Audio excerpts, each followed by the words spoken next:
Hey, fuckers. Fuckers. Hey. Heyo. Ho, ho, ho. Yeah. Merry It's Christmas What's a Christmas time. word that starts with Fucksmas. F? Merry Fucksmas. Yeah. Yeah. It's a very Folly Fucksmas jolly episode. this movie. Anyway, welcome to Fuck This Movie, Christmas style. Christmas We're style. doing it Christmas style. Yeah. Like, Mom taking it from Santa on the ass near the chimney. You running chimney. back to your bedroom screaming and chimney. crying. I did recently hear that song, and I don't know if it's every version, but this version said, "No, so hurry on down my chimney tonight," and that's just too sexual. That's Right, all I think yeah. about is your butthole. We'll get to down. that. But first, we have to start with the introductions, where we always got to start with my man John Brown. He's too old. That's me. Very old. Feel it every day. And the man who watched too much, maybe, Maybe. What? or the man who knew too much about movies. Maybe. I don't know a lot about It's much Reese else. Weiler. So. Yeah. It's this guy. Right. It's me, And then there's me. that guy. Yeah. That So fucking guy. let's start it off. Me and John had a brief conversation. We don't have a lot for the been watching portion. Yeah, I just got so a we're gonna couple let you things. kick it off here, Oh yeah. and we're gonna breeze right through it, and then we're gonna breeze through some features, and then we're gonna do a year in review. Okay. This Cool. is my favorite episode of the year. Is it? We've only done this twice now. Yeah. Actually, we've technically We are only done doing it once. We're it doing twice, it for a yeah. second time. Yeah. But last year, I really, really enjoyed Yeah. recording the Christmas. And I episode. appreciate your preemptive note for the sending of the list because it allowed Yeah. me to be somewhat prepared, which Yeah. I normally am never. I sent it last year, but it was in a way less professional form. Yeah. It was like the chicken scratches of my notebook. And this year, I Right. printed it out. So. Yeah, it works. Like a professional. Fucking ready. Now, is it your pick this week? Oh yeah. Oh, fuck, It will yeah, be. That's a good point. I have not decided. That. Fuck. Okay. Last- I have like literally less than 2 hours to figure out what I'm thinking. Yeah. I have an idea of what I want to do. Yeah. Last pick of the year and Yeah. the first episode of First- next year. Yeah, first episode of the new Cool, year. cool. Okay, so I get to just start talking about myself Fire now? away. Yeah. What have you been watching, man? Like, I know you've seen some cool shit. Yeah, I've seen some pretty interesting, fun stuff to talk about. I've been seeking out. There's actually a not terrible selection of new Christmas movies on streaming services this year, Yeah. and I'm not talking about. I think there's literally over 100 new Hallmark Christmas movies this year. Yeah. I'm not talking sure. about those. Yeah, Those yeah. They need to be stopped. It's they just do them as I think people just watch them as a bit now. It's like, ha Yeah. ha, I'm Oh, yeah, watching yeah. the bad Hallmark movies and I'm gonna watch all 30 of them, Yeah. No, I And then think- Netflix I think does it. there's, there are probably some of those, but I think there are some people that just like it. Like I Yeah. can see I have an aunt that would like I think she's too old to like have Hallmark, but if she had Hallmark, Yeah. she'd just Yeah. feed right into that. She'd Yeah. cry at every one, Yeah. Yeah, people do lean into it pretty hard. Yeah, it's something else. So I watched this one. This one I think was on Paramount Plus, maybe. It's a new Jack Black Christmas movie. Oh, I was kind of curious about that. Yeah, I was too, because the plot is fun. It's called Dear Santa, and it's a kid with a learning disorder. I don't remember what the Dick's like Dick. Yeah, he got it on the brain. a dyslexic kid is writing what? a Christmas a Christmas letter or a letter to Santa, and he misspells Santa as Satan. Oh, So Satan comes Yeah. to see why he wrote him. And it never really gets better than that, unfortunately. so It is Jack gets Black Satan? yeah, he's Satan. Okay. And so you think it's going to be fun. It is like a PG-13 movie, right? So it's not like the main character is a little boy, but it's more like an Adam Sandler type movie Yeah, where there's It's Little Nicky. adjacent, definitely. Well, unfortunately, it just felt like a real fumble to me. Just more Jack Black doing the laziest Jack Black he could do. I mean, if it was funny Jack Black, it probably would have worked okay, but Wasn't No, even it was- funny Jack Black. What the fuck other Jack Black is there? He was fine. I don't know. It's What hard is to he doing? describe. The movie felt very like try hard. Like This like they seems came like a up good with the point to idea. interject. John and I have one. We recently Oh, did a fuck rewatch yeah, I totally of, forgot of, about that, High yeah. Fidelity, Oh yeah, I've only And- seen that once. and that's like very early Jack Black. Where Oh, Jack yeah. Black is still Yeah. Jack Black. Yeah, it he's made like me miss the side also guy. that. Yeah. I think the like for High Fidelity, like first of all, I love the music in the movie, very music forward, but also Tim Robbins in like a very non-Tim Robbins role. Like Tim Robbins kind of steals the show. Yeah. Who's his, Tim like, Robbins limited screen playing? time. I don't even remember him in it. He plays Ian, like the dude that Steals his the girlfriend, girlfriend. that, like Okay, his yeah. ex's new boyfriend. yeah, like okay. the new boyfriend that she moved. He's like the hippie. Yeah. Yeah. Okay. Yeah, Yeah. maybe I need to rewatch it. It was pretty. Yeah, it was Yeah, solid. yeah. Solid film for sure. I'd be down to. I love that movie. So if you got spare time, Yeah. Yeah. I'm down. No, yeah, I felt like Jack Black wasn't really allowed to. I don't know. I don't even think his performance felt phoned in. It just felt like he wasn't really allowed to do anything. yeah. The whole movie felt Too very like Yeah. careful. I don't. Maybe they were being careful because like we're Satan in making Christmas. a Christmas Oh, movie and yeah, it has that- Satan in I it. can Get the see that feeling very much being comedic the case. actors just aren't allowed to like stay comedic actors. Yeah. It's like you either have to go like the Eddie Murphy route or where you like turn into like Family Guy, Yeah. or you have to go like Robin Williams. like Robin Williams. You could also say Tom Hanks, where you have Yeah. to go like more of the dramatic route, like- Oscar winning or Yeah. nominee yeah, stuff. It's Yeah. like they never just let those guys stay funny. Yeah. It's kind of sad. Yeah. But then I watched this one's on Hulu. I think, yeah, Hulu. It's called Nutcrackers, and this one is not directed by Ben Stiller, but starring Ben Stiller. And I thought this one was much better. It's like a way you sell. So this is not directed by Ben Stiller. Okay, I'll give it a go.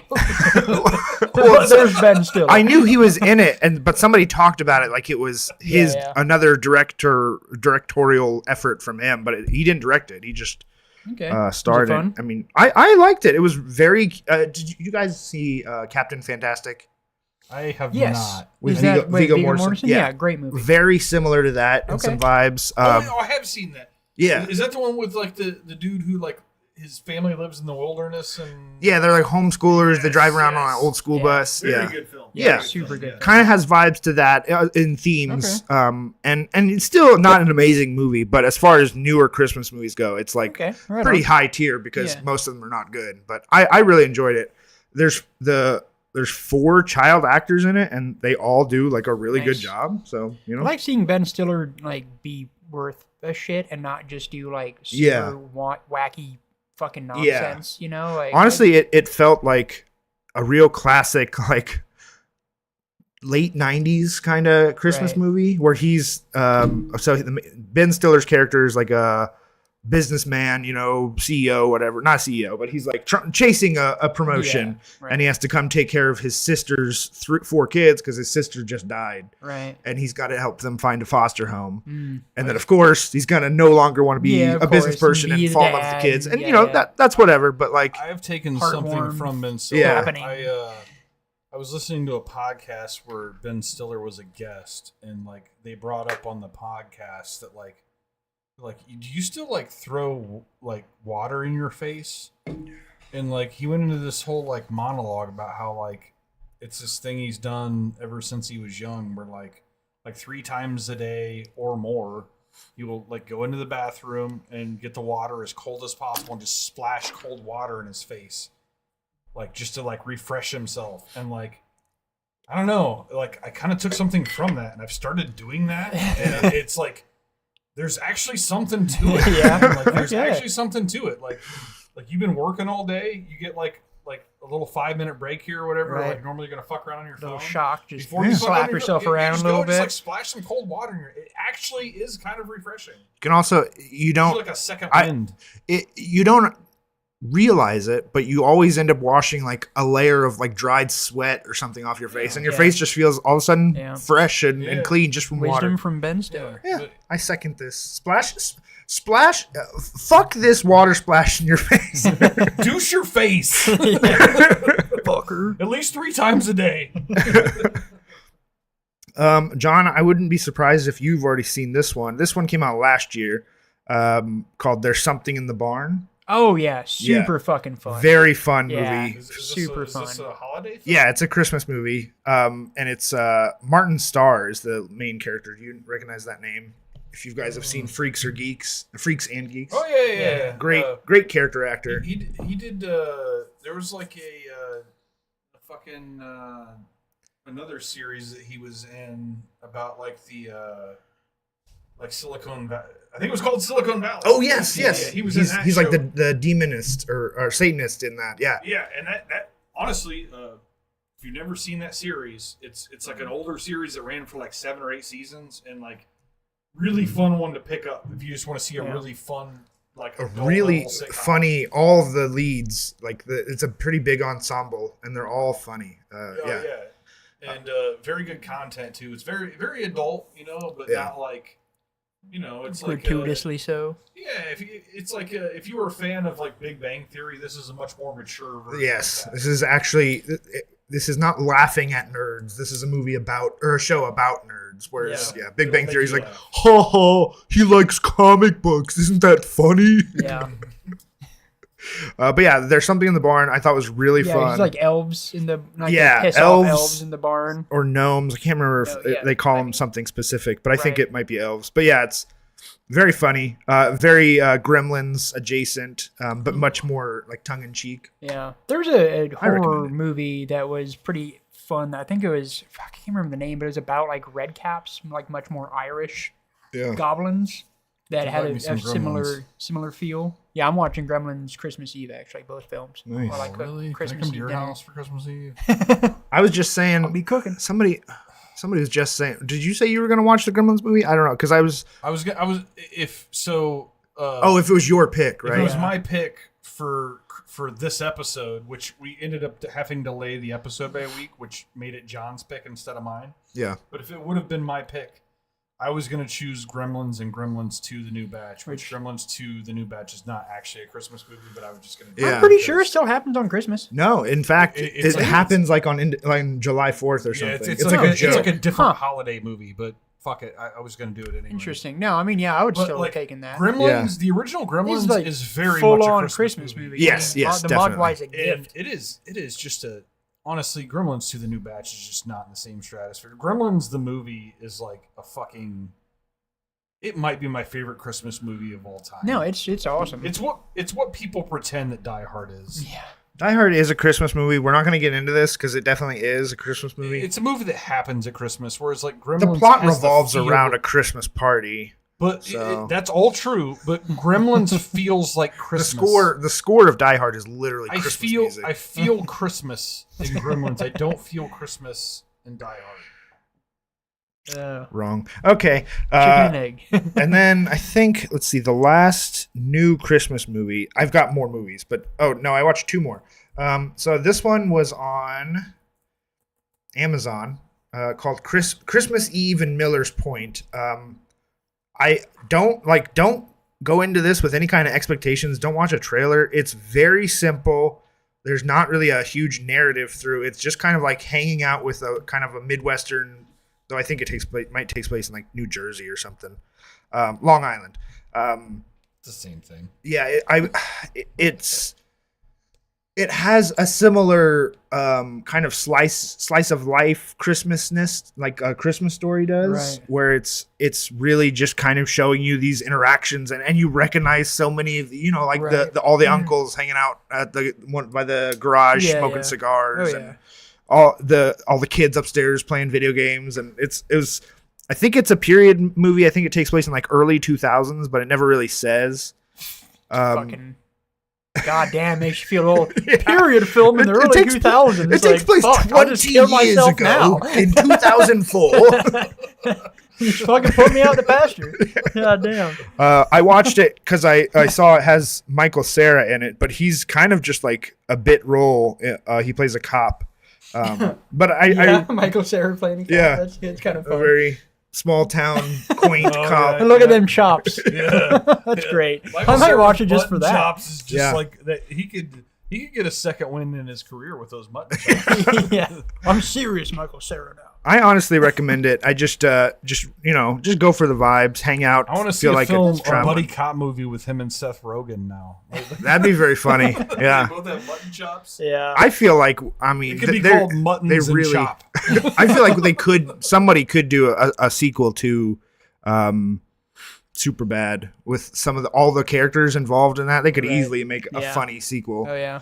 And then the last new Christmas movie I watched, because Red One did so good in theaters that it's now already streaming on Amazon. Yeah. Oh. I watched it and I honestly can remember nothing about it. It is such a bland, forgettable movie. I'm sure that it was. Did you smoke like 4 joints before you watched it? I mean, I was puffing on my vape. I might have had an edible. I don't remember.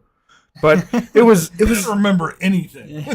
No, it looked like the most forgettable. Like every actor involved seemed like they'd be just doing the most forgettable version of. I feel like I've seen the movie. Performance. Yeah. I apparently have.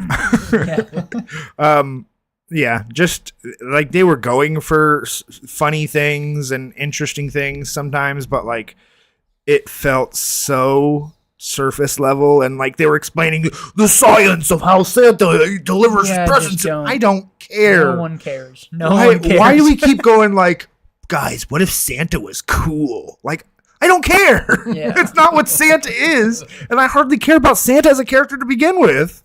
And yes, just as I was guessing, J.K. Simmons as Santa is in it for probably a total of 10 to 15 minutes. Yeah. Oh, that's such a shame. I love me some J.K. I do too. The only draw was J.K. Simmons. Yeah. So if he's just there for a blip, then fuck that. Yeah. No, not worth your time. Not even for free on Amazon Prime. Hey, that rhymed. Yeah. Okay, then back to the regular stuff. I wanted the New Year or Best Picture winners. I still needed to see that was having an anniversary this year. I watched Midnight Cowboy for the first time.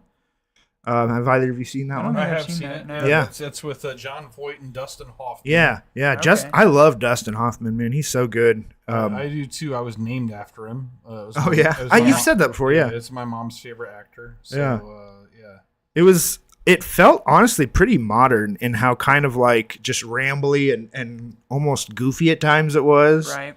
I was like, man, I can't imagine this kind of movie ever getting nominated for Best Picture.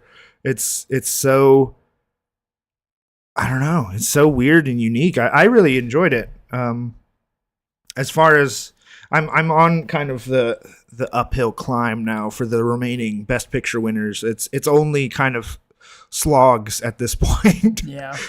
So I grasp on to any of these ones that are still for me to watch, that are interesting and unique. Right. And not the 4-hour Ben-Hur movie. Yeah. Or the 4-hour Gandhi movie. I will say, because I think you still have the 3-hour English Patient movie on your list. Yeah. I've only seen it once. And I kind of went into it with the expectation, and I watched it probably 2 years after it came out. And I didn't watch it because I heard that this is kind of a slog, and there's a lot of how did this win Best Picture? And honestly, The English Patient to me was a pretty enjoyable watch. I remember it being enjoyable. So I think that you're gonna in your mind think that that's a slog, but I think that'll be a better watch than what you have in your brain. Yeah. There's just certain ones. I'm sure you got a lot of older ones. Honestly. A lot of black and white. Wings from 1927, 3 hours and 40 minutes long. Jesus. Sorry, 2 hours and 40 minutes 1927? Yeah, it was the first movie to ever win Best Picture, 1927. Yeah. God damn. So this is a 4-hour silent film? Yeah. 3-hour silent film. Yeah. 3-hour silent film. Holy fuck. Yeah. That's intense. Yeah. You're gonna need a lot of ganja. To Around the World in 80 Yeah. Days is also 3 hours long. That one at least I'm hoping for like kind of a fun spectacle. Right. There are a few still left. I know All About Eve is a really good movie. The Last Emperor I'm actually really looking forward to. Yeah.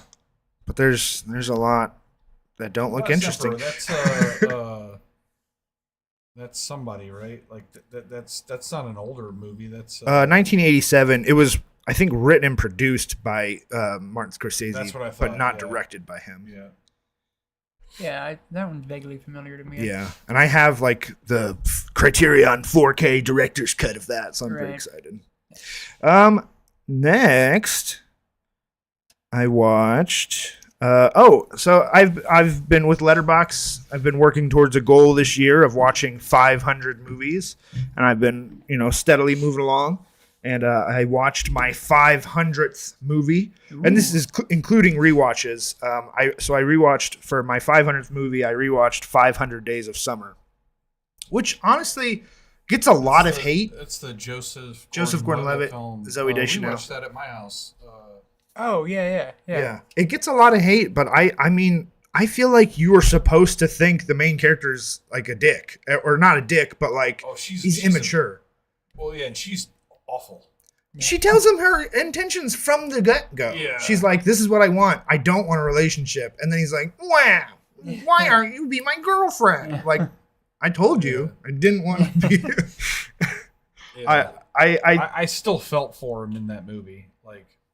Because, well, yeah, you're supposed to feel for him because we've all been in there hard. Yeah, where we get too involved in something. But then the seasons change and he meets Autumn. Yeah. Spoiler alert. Yeah, when are we going to 500 days of, or maybe we'll get he got married and then they had 2 kids and got divorced. So it'll be like 5,000 days of Autumn. 5,437 days of Autumn. Yeah, I like that movie. Also, I just... Oh my God, those late 2000s, such a vibe. The music and the cinematography, it's like, wow, this is such a slice of time. You don't see it in those moments. Yeah, it's like, this era has a visual language. I kind of like the bit where he worked at a greeting card company. Right? Yeah, and like that whole stuff. I remember being very fun. Yeah. Yeah. So yeah, that was my 500th movie. I was pretty excited about. Nice. That's a good choice for your 500. Yeah, 500 Days of Summer for 500. There's weirdly not that many movies with 500 in the title. It's kind of odd. Yeah, I could imagine. Yeah, there should definitely be more. Everybody should just step it up, filmmakers. More 500s. I had a friend who hasn't seen anything and was like, "Put on a movie, we'll watch it." And then I'm all of a sudden like, that's so many options. Yeah. It literally took me like 30 minutes to pick a movie, and I settled on "Oh Brother, Where Art Thou?" Oh, nice. I need to rewatch that. Oh my God, it's like almost perfect. It's so fucking good. I don't want fop, damn it. I'm a dapper damn man. Well, I will be 82. It's a good movie. I was at my wife's establishment the other day, and one of the bartenders, John, made a reference to the Soggy Bottom Boys, and I was just like, you motherfucker. You got any of them Soggy Bottom Boys? I did go back and finished The Great Wall that we talked about, that both of us started, neither of us finished. Yeah. Is this the Matt Damon thing? Yeah. Matt Damon. I gotta tell you, man, I have not seen it, and I've never had any interest. I just see Matt Damon on the cover, and it's his face blown up real swollen and it's called The Great Wall, and I'm just not seeing it's mostly pretty I'm not seeing how we're getting there. Well, it's a pretty generic kind of period action movie, but with aliens. It really got it. There's aliens? There's aliens. Oh my God. Aliens. Well, it's like it's based off of a Starship Troopers, but instead of like Space War, they're attacking the Great Wall. Yeah, and it there's some Chinese the kind of alien invasion is that's what it's like. Yeah, and there's some kind of Chinese mythology that is based on it's based on something from their history. And so it totally bombed at the box office because he got so much pushback for being racist because they're called The Great Wall and starring Matt Damon, but he is So it's not actually about the China's great. No, it is, but like it's not based on a true story. No. Nor is Matt. It's not like a white savior movie in that like Matt Damon's there to save the day. Oh no, It's not Pedro Pascal. Yeah, it's not the last. Last Mohicans Samurai. or the Last Samurai. Yeah. No, not really at all. In fact, he doesn't. I don't think he's like pivotal to the victory at all. I mean, like he's there and he fights, but like it's not like when the day was saved by Matt Damon. No, I think it's much more like the chick commander seems much more from. I stopped about halfway, but she seemed much more like the commander role. He and Pedro Pascal are like smugglers who get they're caught. only there to get gunpowder, and they help. Pedro Pascal's becoming more and more of a good draw, I think. Definitely. Your wife or girlfriend is gonna want to go see the movie more of Pedro Pascal. Yeah, and like he's not like it's not like we were talking about the guy that played Aquaman. Yeah, like, Jason Momoa. Jason Momoa is also that guy, but like Jason Momoa just grunts his way through movies. Yeah. Like, John and I were having the conversation. Yeah, the best movie he's been in. You did prove me right that he did do that. The Bad Batch, I think, is like the best movie he's been in, which is a fucking wonderful film. Even Dune. That's he just grunts his way through all of his roles. Yeah, like even in Game of Thrones, he just grunted his way through the role. Yeah, and then the more he talks, the worse the movie is. Like Aquaman. Yes, for sure. No, I remember like the movie's pretty enjoyable. Like I didn't like. Yeah, I mean it's not special, but it's fun. Sci-fi movie, but it was well produced. It's also it's so weird to have like critical pushback against the Matt Damon lead character because it is a Chinese like fully made movie. Yes, like it's written, directed, starring, produced, made in China. Yeah. Then to go, oh, this racist Hollywood movie. Yeah, no, that's like, wacky. It wasn't even made by an American company. They outsourced Matt Damon, Pedro Pascal. Yeah, those two. Willem Dafoe was in it too. That was the bigger draw. That was when I saw him. I'm like, what the hell? Yeah. No, it's amazing how that works. It's actiony. Yeah, but it's enjoyable enough. Rewatched Into the Spider-Verse. Actually, totally forgot that it has a decent chunk of Christmas in it, so I count that as a Christmas movie. Boom. Holds up, of course. It's like again nearly perfect movie. We're about to get magic cards for Into the Spider-Verse. That's gross. It's like every fucking piece of dialogue in the movie feels like it's telling part of the story and exploring a character.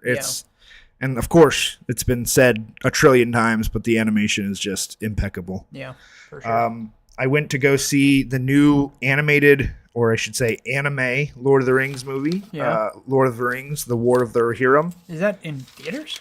It was. It was in Warsaw, surprisingly. Really? I think it's already left. I would have made a point to go watch that if I didn't even think. I thought that was going straight to streaming services. No, yeah, it was pretty cool. It's still. Well, here, let me see this weekend. Son of a bitch! I had no idea.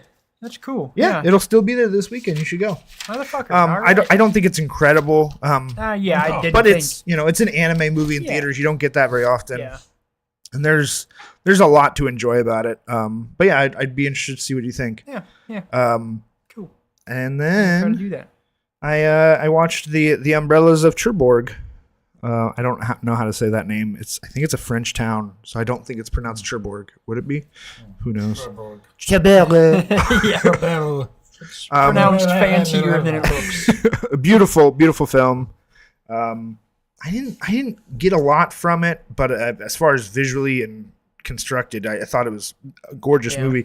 Also, I didn't realize going into it, but it's kind of a musical, but not in like a musical.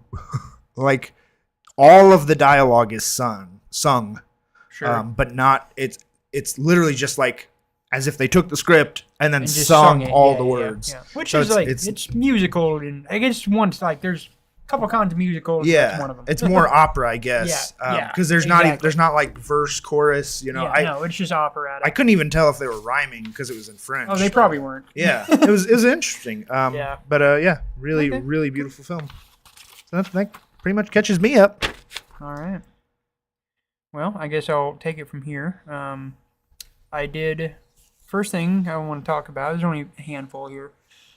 Finished the Penguin show on HBO, and I know Dustin. Yeah, that's why I figured I'd start with that one so we could talk. That's a good call. I also finished that. Just can't say enough positive things about it. I mean, I just really enjoyed it. It's a better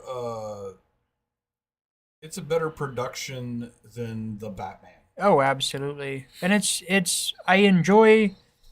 I like the Gotham that they've put together. I like seeing more of the Gotham that they put together. I like it's just really well written, really well put together. I mean, really well acted. Yeah, no, the performances by the two leads, Colin Farrell and I don't know her name, but the chick that plays Falcone's daughter, she's great too. I'll have it in 1 second. Yeah.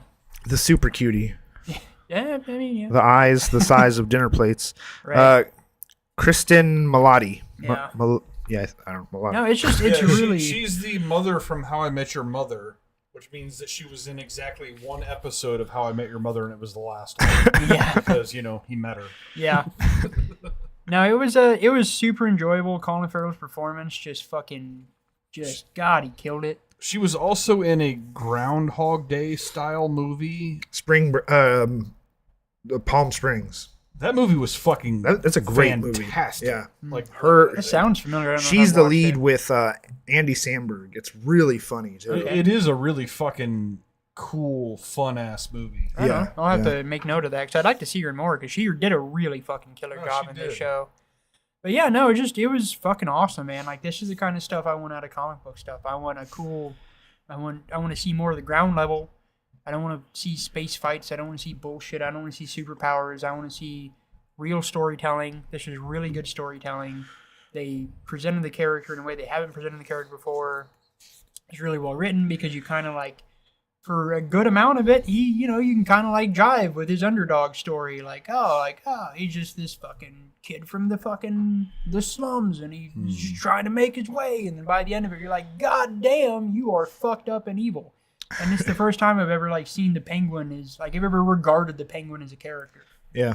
All I've ever seen is the goofy portrayal in the Tim Burton Batmans and the super cartoon portrayal in comics where he's just a guy who looks like a penguin. Yeah, the monocle and the fucking top hat and everything, and sometimes they'll literally give him flippers instead of fingers. Yeah. It's we really don't need to commit to this penguin thing, guys. No, and it made so much more sense in this story to just be a nickname because of a disability, the way he walks. It was fucking phenomenal. That's to me, not only does he not look or sound like himself, but the waddle that he has, makes the whole performance. Oh yeah, he sells it so. Dude, he sells every bit of it. Goddamn, I have been after rewatching In Bruges, I was, and then the Banshees of Inisherin. I don't know how to say the fucking last part. Ed Sheeran. Ed Sheeran. The Banshees of Ed Sheeran. You said it right the first time. Yeah. Listen to this clown. But yeah, no, I'm a fan of Colin Farrell. When you give him a good role, he fucking delivers. And this was just he fucking delivered, man. It was good. I know. Was good. He just keeps growing on me year after year. I know you didn't like The Lobster, but I think he's really fucking great in The Lobster. I don't dislike him in The Lobster. I just think I don't like the writing. Yeah. Which sucks because I really fucking like that director a lot. There's always gonna be one of those. Yeah, man. It just, to me, it's I just thought it was kind of pretentious garbage, is what I thought. And he was also really good in Widows. He was kind of the politician in Widows. Right. I don't remember him in Widows. I remember a bunch of Widows. He's got a Chicago accent, and he's clean shaven. Dude, yeah, the accent too, he's unrivaled. To me, the fact that he doesn't look like himself, that doesn't mean anything. That's whatever. That's just prosthetics. That's makeup, but he doesn't sound like him. Yeah, that's the thing that really gets me. In the Batman, and also, it's kind of the same. Yeah, it is, but we just actually get to see more of it, and it's And, maybe you could look at this show and be like, it's going to be, just more of this thing that he did already. But, no, there's a lot of dimension and depth to this production for sure. So, yeah, I can't recommend it enough. I've been singing his praises for weeks, telling everybody I can about it. Yeah. But, fun segue from your criticism of that movie. I didn't finish it yet, but I picked back up on The Preacher, and the fun segue is Cassidy's character in The Preacher and his running bit of hating the Big Lebowski but loving the rest of the Coen brothers' work. It cracks me up every fucking time. I'm only 5 episodes into that season after Tulip dies and gets reanimated when they're down in the fucking bayou, but it's goddamn, The Preacher is so much fun. Those 3 leads, I went into it, I think, just kind of curious, right. And then loved Cassidy right away. But honestly, the other 2, they're both great. They're great. It's a fantastic great trio of leads. So the only other thing that I saw Jesse and Tulip in, and I just blew me away, it just came out of nowhere, was the fucking Warcraft movie. Yeah. I just were they? I think they play the king and queen or something. They're super fucking British. I've been watching this Preacher show, and then that's the only other thing. I'm like, oh fuck, okay, all right, that's interesting. The main thing I knew the guy who plays Preacher from was he's like the boyfriend in Mamma Mia, and so I was like, this guy is playing Preacher. Okay, let's see what this is like. But no, he's awesome. Preacher is. I'm super excited to get back at it and finish it out. Just love it to death. I love all the characters, even the incidental characters they introduced in the new season. They are immediately pretty. The comic, after I started the series, and the kind of anti-hero or villain or whatever, the guy with the dead eye. Oh, Hair Star. Yeah. He's entertaining as shit. The thing is, when you get to his part in the comic, he is the guy that is cast the most perfectly. He looks exactly like he does in the comic. Exactly like him. It's crazy. So I got those 2 shows under my belt. Finishing Preacher. I mentioned it to you guys the other day, and it's a bad movie, but it's actually a good example of something that I talk about a lot, where there's all these reboots and everything of big money films that were already good, but they're rebooting just because to make sure they can make money. But there's such a wealth of random 80s shit that could make a good movie. Yeah. So Neon Maniacs, I watched on a whim. I found it on Shudder. Nothing's neon. I don't know where that only comes from the 80s. That's disappointing. Because I do feel like I get anytime a movie has neon in the title, I get kind of excited. Yeah. No, I mean it was a bad movie technically, but it was fun enough, and to me it's a great example of a movie that could be redone. It was a good template. There's something there. Yeah. Basically, for no reason. Yes. Also features the World Trade Center. Yeah. Which makes zero sense because it's in San Francisco. The movie set in fucking San Francisco. That's awesome. So, there's just this fucking rando dungeon under a bridge in San Francisco that is fucking, the best... the Golden Gate Bridge, or is it the Bay Bridge? Nondescript. But just these monsters, just pretty much every kind of movie monster you can imagine just happens to incidentally live in this fucking, I don't even know what it is, just this big iron bolted doors under this bridge, and they just happen to come out at night and fuck shit up. And it's everything you could think of. There's Nazi on a motorcycle, there's an electricity guy, there's a mad doctor, there's a caveman, there's a Native American guy. All these fucking a cornucopia of bad monsters that just happen to start fucking shit up. And then we kill some kids. Kid tries to go to the cop. They don't believe him. But the funny thing is these things' weakness, as one of the character, the plucky nerd teenage character figures out, is water. And so they just die to water. just water. They live under a bridge, which is fucking hilarious. Is this a prequel to Signs? Yeah. So it's such it's so stupid, but there's some pretty fun stuff that happens. They a certain point take refuge in the high school because there's a battle of the. When there's a battle of the bands, they just give everybody squirt guns because they're like, we got squirt guns, it'll be all right. But and it's actually like that would be the easiest like creature to defend against. Just always carry a squirt gun or for spit. Sure. Just spit no, exactly. out. Like they just create this giant hole. But like that scene was pretty fun because the guys playing in the battle of the bands were actually playing, which was nice to see, like actually performing. Yeah. But like it's a good template for like this could be a really fun reboot of a movie. Because it doesn't take that much to write it slightly differently to make the nonsense make some degree of sense. Yeah. You know, like, there's a fucking drought somewhere. And while there's a drought, these monsters come out somehow. And then, like, their weakness is water, but it's a drought. How do you... Yada, yada, yada. Like, it's a cool template that you could do something kind of fun with. Yeah. And, like, yeah, it's fucking dorky and wacky and super 80s. God, the fucking music... And the opening scene is the most classic 80s electronic nonsense you could ever imagine. But yeah, so it was pretty fun. Last movie I want to talk about, I did a rewatch of The Dead Don't Die since I first saw it, and just as fucking fun, and I love that movie. It's just so good. Yeah. It's so good. It's so. Have you ever seen The Dead Don't Die? I do. I need a rewatch because I didn't get a lot from it, but I like a lot of what I've seen. It's from super fucking dry. Yeah, and it's really dry humor. It's really weird. I don't know.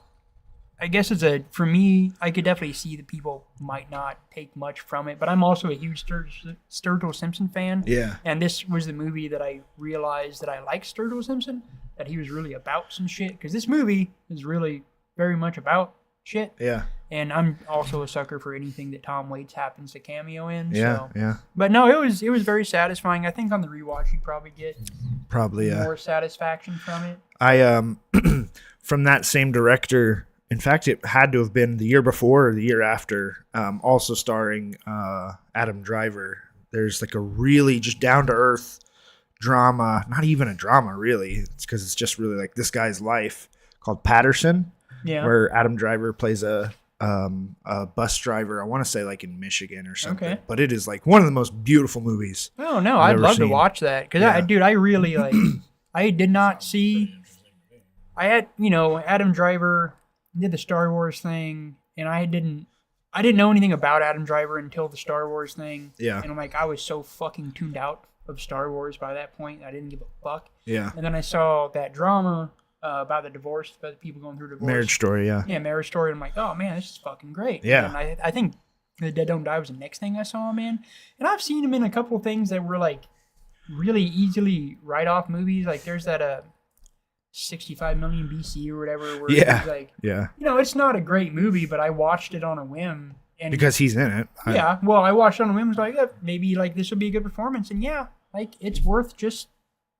He's fucking good. Yeah, he is good. Really good. Yeah, you just saw him in Inside Llewyn Davis, he's in Black Klansman too. Yeah, I don't know. He's the kind of actor that makes me disappointed when he makes a mediocre choice because it's like for sure. I want to see everything you're in, and I want to see you do some good what shit. What did you do for sure? Like any artist, man. You show me you can do good shit. I get really mad when you bad. He really elevated the Kylo Ren character in the Star Wars movies, but it was also like, okay, wrap this up. We need you to be doing real movies, not Star Wars. I need to like do my due diligence and watch those Star Wars movies just because. But I thought you'd seen The Last Jedi. No, I haven't seen any of the last 3 trilogies. You should just watch The Force Awakens and The Last Jedi. I watched Rogue One. Oh yeah, that one's great. Fucking dope. And I was like, you know what? I'm just going to not watch any more Star Wars because I really liked this movie. If you like that movie, you should watch Andor because it's the same fucking main character. And season 2 is coming out really soon, like in January. Yeah. And it's I don't want to get not fucking... even really okay, sci-fi. You know what? That gives me... I was about to say I don't have any reason to get Disney, but they are doing the new Daredevil show. Yeah. And I do want to watch that because the Netflix Daredevil was one of my favorite fucking things. Yeah. So... okay, cool. I'll Andor is like 1984 set in the Star Wars universe. Nice. Like legitimately, you don't need to watch them. If you don't want to, just don't watch them. But also, seriously, you could just watch The Force Awakens and The Last Jedi, and the story is like I said, well enough wrapped up. I would like to do my due diligence. I just got so burnt out by the Star Wars community that I just don't want to fucking hear it anymore. Like the Star Wars community hates the 3 newer films, and they are just so much better than the usual Drek. Yeah. You know, well, dude, not that long ago. They hate them because they're different. Yeah, no, not that long ago, I rewatched A New Hope. And I was like, this isn't actually very good. A New Hope is not. And that's like the Star Wars movie. And I'm like, this is kind of. That's why it's kind of bullshit. The Force Awakens, everybody got pissed off because they're like, it's just A New Hope, which is really what they wanted. Yeah. But they hated it anyway. But like, it's a reimagining of A New Hope, where it's like, the chick they got as the main character is actually a good actor, right? Yeah. Like, you know, and more interesting. Yes, like the young Luke Skywalker in A New Hope is like, dude. That dude can't carry a movie. Yeah. No, hell no. Not back Are we then, supposed to go to Tashi Station and get power converter? Yeah, like special effects carried that movie. Whereas like special, like when, The Force Awakens happens, it's like special effects can carry any movie. So like you actually have to have other aspects. For sure. And like the also chick that they got to be like basically that character, like the chick that is like the lead is like fucking like captivating. Like I don't know the 3 leads really. From, Adam Driver is fantastic, and John Boyega is really good, and they really do his character like shit by giving him like the least to do. Yeah. And that sucks. But that's the other thing is something about Star Wars movies. They get different and better special effects than just like any other movie. Yeah. It's as effects vehicles, I think the 3 newest ones are worth watching. But I also think you do not need to watch loved The Rise of Skywalker in Rogue One. Yeah. God damn, it was good. But anyway, Dead Don't Die. Last Jedi, we might have, maybe next year we can do somebody can pick The Last Jedi. Yeah. Get Matt on if he has a week off. 2 weeks off. Yeah. But yeah, if you want just a fun, dry, witty comedy, zombie apocalypse style, The Dead Don't Die is fantastic. It's a wonderful cast. You got Bill Murray being Bill Murray, Adam Driver, Chloe Sevigny. I can never remember how to say her name. Chloe Sevigny. Sevigny? Okay. Yeah. Chloe Sevigny, which I fucking love her to death. I mean, like everybody, and you get to see Iggy Pop as a fucking zombie, which, I mean, he's looked like a zombie since like 1983. So, but yeah, no, it's a good ass movie. You get to listen to a sweet Sturgill Simpson song. Yeah. The entire movie. So, that was what I watched. I was also real quick going to say TV shows. I think I mentioned it a while ago when they dropped the trailer, but this show is now on Amazon called Secret Level. Yeah. That's from the studio that made or it makes Love, Death, and Robots. Oh, okay. But each episode is in the universe of a different video game. You told me about that. There's an Outer Worlds episode. Yeah, I want to watch that. There's a D&D episode. There's a Mega Man. There's a Pac-Man. That's dope. What is that? It's called Secret Level. It's on Level. Just base Amazon Prime. Okay. And I haven't even heard of over half of these games, but like they are very awesome short films on their own. You told me about that, and I totally forgot about it, but now I'm like, oh, there's a Warhammer 40K one. That's sick. Dude. Yeah, no, I want to watch that. Super hardcore. Speaking of Amazon Prime, my lone entry into the been watching bit is a series called Outer Range, starring Josh Brolin. Also on Prime. Sci-fi, I assume. It's almost like a modern Western drama sci-fi. Interesting. It's I'm only 3 episodes into it. Me and the wife started watching it last night, and like it's one of those few series that just kind of like fucking grabbed me from the get-go, and like I'm in this world now. Like I'm in it. Is it new this year? No, it's not new this year. It ended this year. It's only 2 seasons. Oh. I think the first season was in 2022, and the second season was this year. Huh. I really like Josh Brolin. It's great. He plays. It's basically like kind of like a family of ranchers, and like surrounding family of ranchers, and there's like basically an anomaly on their property. And dude, you're gonna love it because there's totally like a fucking time. Yeah. Like there's totally like a time traveling. It just feels like nobody's making time travel movies right now, and I just want a good time travel. It's like movie. time travel adjacent. It's like honestly, I think my favorite series of all time is Dark. It's a German series. It was on Netflix. Yeah. And it's totally time travel centric. Yeah. And this one definitely has like plays of that in it. Yeah. But anyway, great performances all around. It's like Josh Brolin, and then they cast a bunch of people. Lily Taylor plays his wife, and then it's just a bunch of people that look like they could be kin of Josh Brolin and Lily Taylor. So Outer Range. Outer Range is the series, and I think there's only like 15 episodes total. I'm 3 into it, but I'm totally bought in. Huh. Just really good writing right from the get-go. Really good cast. Yeah.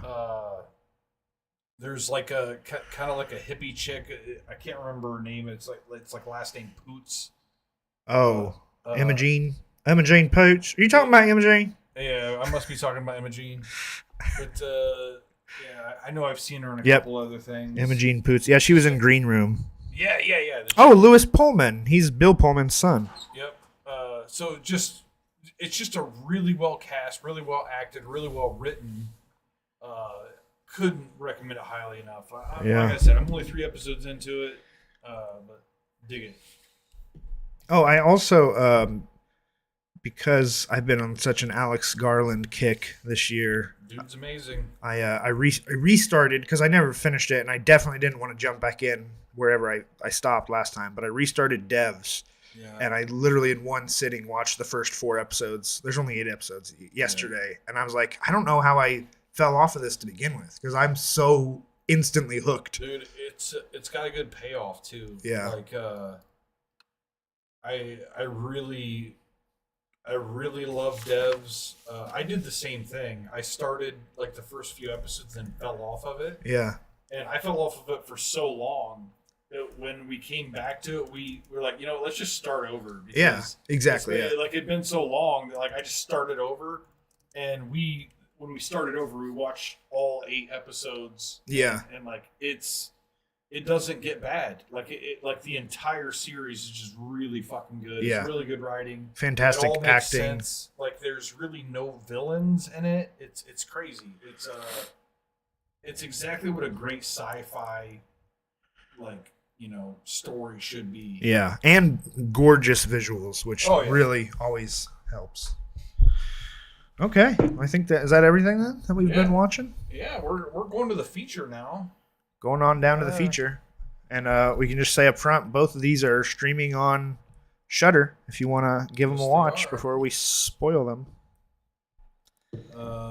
So John Brown, these were your picks when we have a Christmas horror story. Oh, here you want me to? Should I read the synopsises? Yeah, read the synopsis. Yeah, Christmas Horror Story and Advent Calendar. Christmas Horror Story I watch yearly. Advent Calendar seen once. Christmas Horror Story, 2015, directed by maybe several people. Yeah, probably. Stephen Hoban, Grant Harvey, and Brett Sullivan.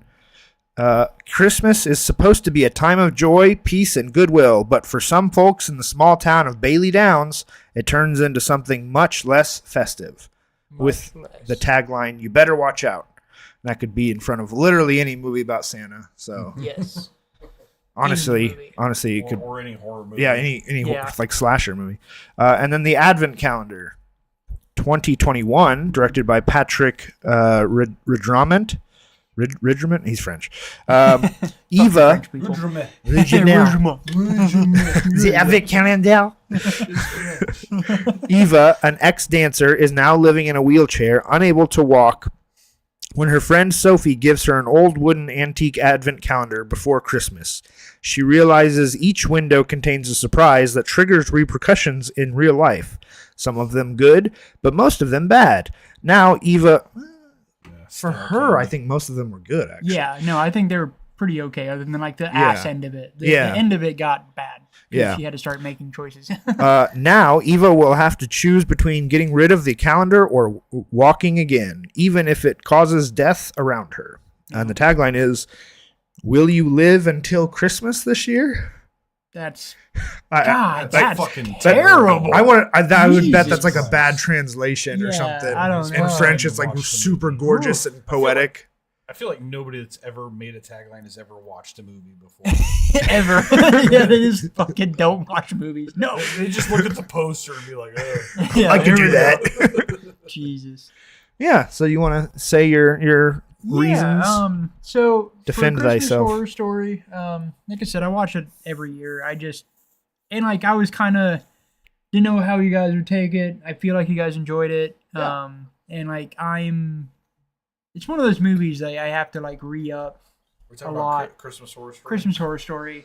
I have to like re-up to myself, like, is this good? Because like I always remember being so good, and I have to like get confirmation every year, and like it satisfies pretty much every time. And even like in the watch with you guys, it's like, man, this, the Catholic school spot seems the weakest, but by the end of it, it still like just integrates into the whole thing. Mm-hmm. It's a cool fucking thing. I just want to point out that at one point during the film, I was quoted as saying, "This is the scariest film of all time." Yeah. And that was the scariest fucking scene in a film that I'd ever seen. I think. With the kid? It was like there was a scene. We were a little fucked up at the time. There was a scene where like this chick is like semi-possessed. Oh yeah, and she totally just like attacks her friend who's clearly in the friend zone. Has the hots for her. Yeah, he has the hots for her, but like he's in the friend zone, and she like totally rides his dick, and then like immediately after like he comes, she kind of like snaps out of her little trance and is like, "Did you just like rape me while I was asleep?" And I'm like, "This is the scariest film I've ever seen." Oh my god, the most like straight white guy thing to be afraid of. Someone accusing me of rape. After she just attacked me, I was raped. No, so I described it to you like as because we got William Shatner in this movie. By the way, we're on a unfortunate roll here with the rape in film because that's 3 movies in a row. It's a hot topic, I guess. A double feature for the first films of 2025, and there will be no rapes. That's good. We've done actually a lot of movies with rape. We honestly, really have. Unfortunately, we should get away from that. Anywho, it's on you guys. No, it's William Shatner plays a radio host, and I thought he kind of narrated it. Like I described it that way to you guys. Yeah, I didn't really. Once it started, I'm like, oh, well, he doesn't narrate it. He just kind of. And they all tie together. That's one thing I like about the storytelling here. It's an anthology story. It's like four stories, I think. 4 or 5. 4 or 5, yeah. 4 or 5. Maybe 4 or 5 if you count the overarching thing. The DJ. Yeah. I think 5 with a DJ. They all happen kind of together, but it's really well woven. Yeah, because they're not like continuously interacting, but they start overlap just enough. Except for the Santa Claus one until the end. They all start with like, because the family going on the road trip is like the girl in that family gave the keys to the school to the other girl, and then I have to think of how the other ones are connected, but they're all like very tangentially. Yeah, and all those girls are the granddaughters. Or the family radio jockey. The radio jockey. Yeah, everything's like very subtly connected, and they just kind of lay it in there. Oh, and then the cop. The cop is the cop who saw the killing in the Catholic school. Yeah, and I always kind of forget about how well they do it, but they do it really well. Yeah. But so you get fun stories. You get Catholic school haunting, you get Krampus, you get Changeling, which you don't see very often, and it's a really cool illustration of the Changeling story. You get zombie elves, you get kind of just every different version of like a Christmas horror that you could. It really that would hits every come nail naturally to mind. Yeah, it hits every nail on the head. Yeah. And it's super fun. The pacing is great. You don't get too hung up on anything. Yeah, there's a reason I watch it every year. Yeah, I was happy to with this rewatch be like affirmed. Like, yeah, it's a fucking kick-ass movie. Yeah.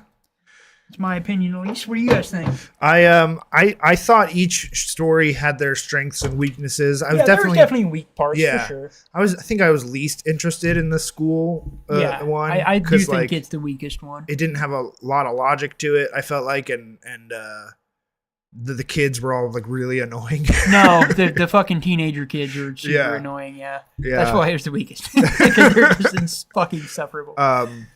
I thought the Changeling story had the most potential, and I really liked the characters more in that one. I think the kid actually did a really good job of being, like, super scary, creepy, spaghetti, fucking monster kid. Yeah. And then the family one, I think, was kind of okay. It was fun. I liked the Krampus story. It was a more, I feel like all of the Krampus stories have really been popping up the past few years, and most of them were pretty meh, and I thought that one was a little more interesting I liked the werewolf take on the story. Yeah, I like the portrayal of Krampus, like visually is very intense. Yeah. Like fucking like how he killed was super brutal.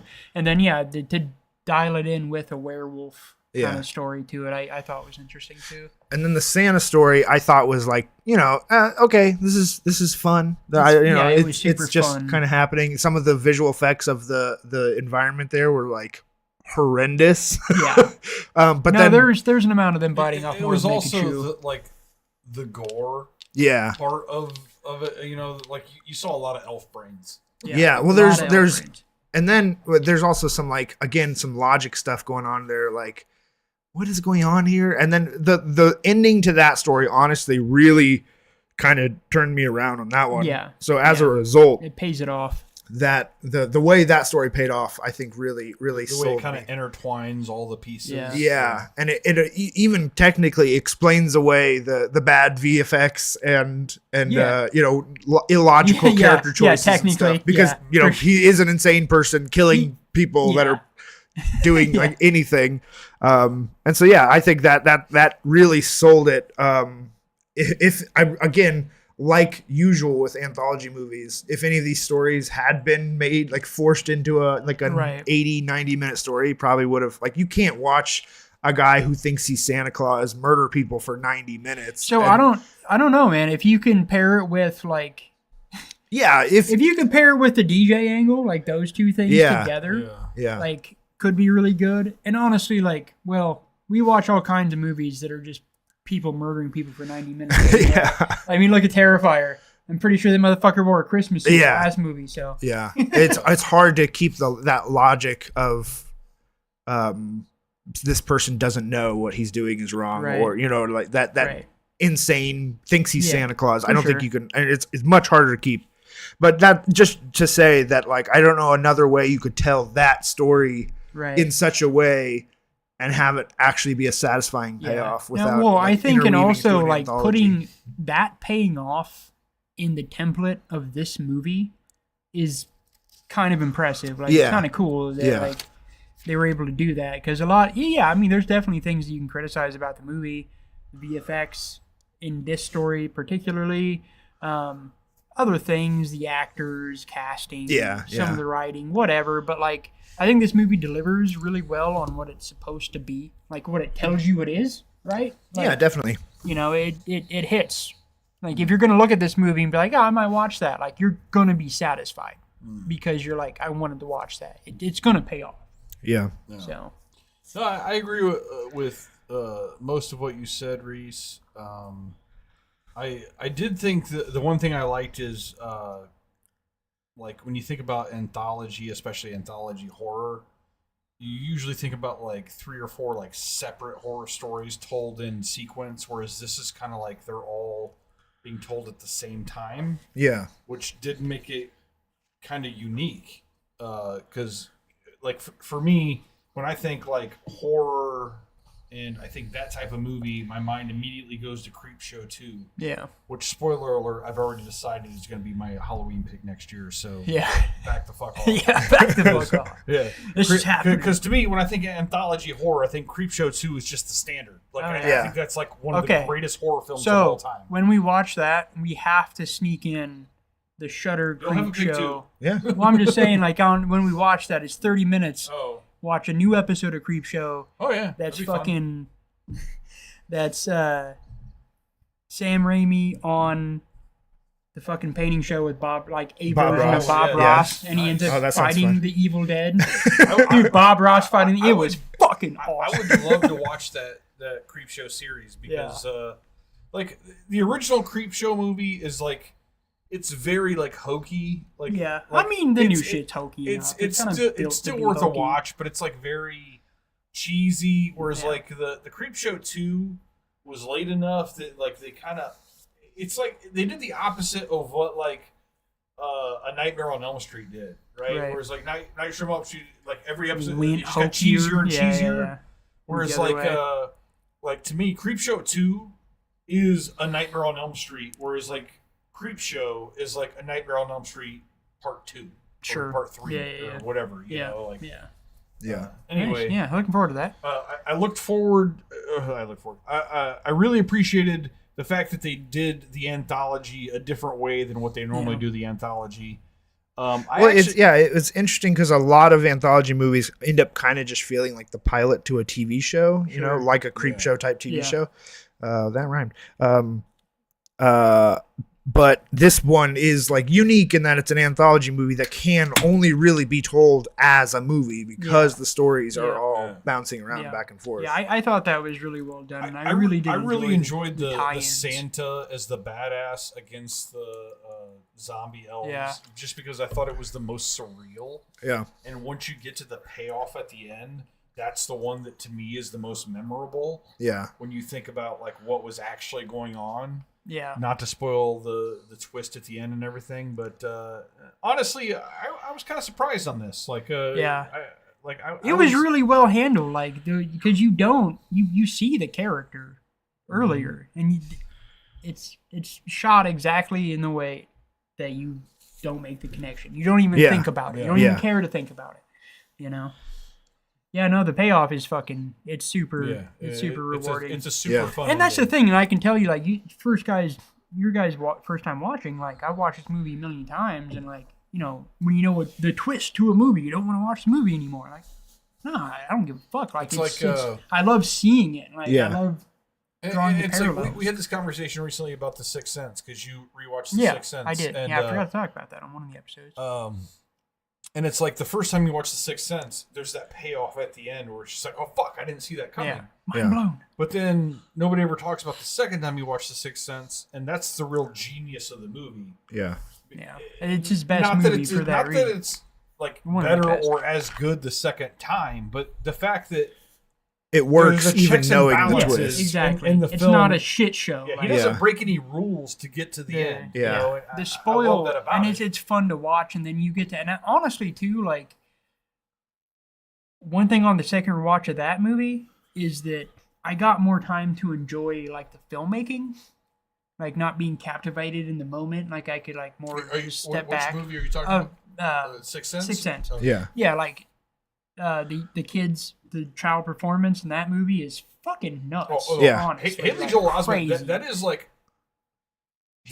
Something was different about him. I don't know. There's like there's less than 5 performances by child actors that are actually like in consideration for like one of the greatest performances of all time. And Haley Joel Osment's performance in that was. Yeah. Oh yeah. It's like a lot of people go to like Linda Blair and The Exorcist, and like there are a lot of parallels. Honestly, right. The times are different. I think like hers probably doesn't hold up as well when you start comparing eras and shit. But it's a killer. It's one of his better movies. But this movie definitely can give you the rewatchability. Yeah.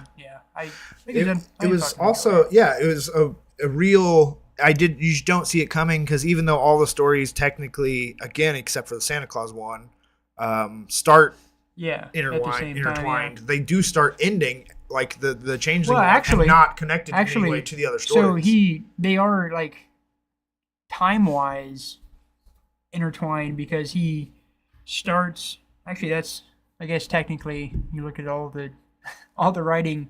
It's probably a fucking discontinuity, but the first time you see him, he segues into, and now we're gonna play this song, and it goes to the kids at the Catholic school. So they that's what but I'm saying even though all the stories start intertwined, right. I'm not watching the movie necessarily expecting them to come back together, and so that's why for sure. The Santa Claus one, I no point was I even like, oh, which story is this going to tie into? No, for sure, except for that we'd seen the still image of Santa finding Krampus, but no, it was just really unexpected. So back to the Advent calendar. Yeah, we're on this one now. This was a fascinating. It was not exactly what I remembered, but I do still appreciate the main character's a paraplegic, and we're like 9 minutes into the movie, and I look right at John Brown. I'm like, I swear to God, if this bitch walks at the end of this movie, it's gonna be fucking lame.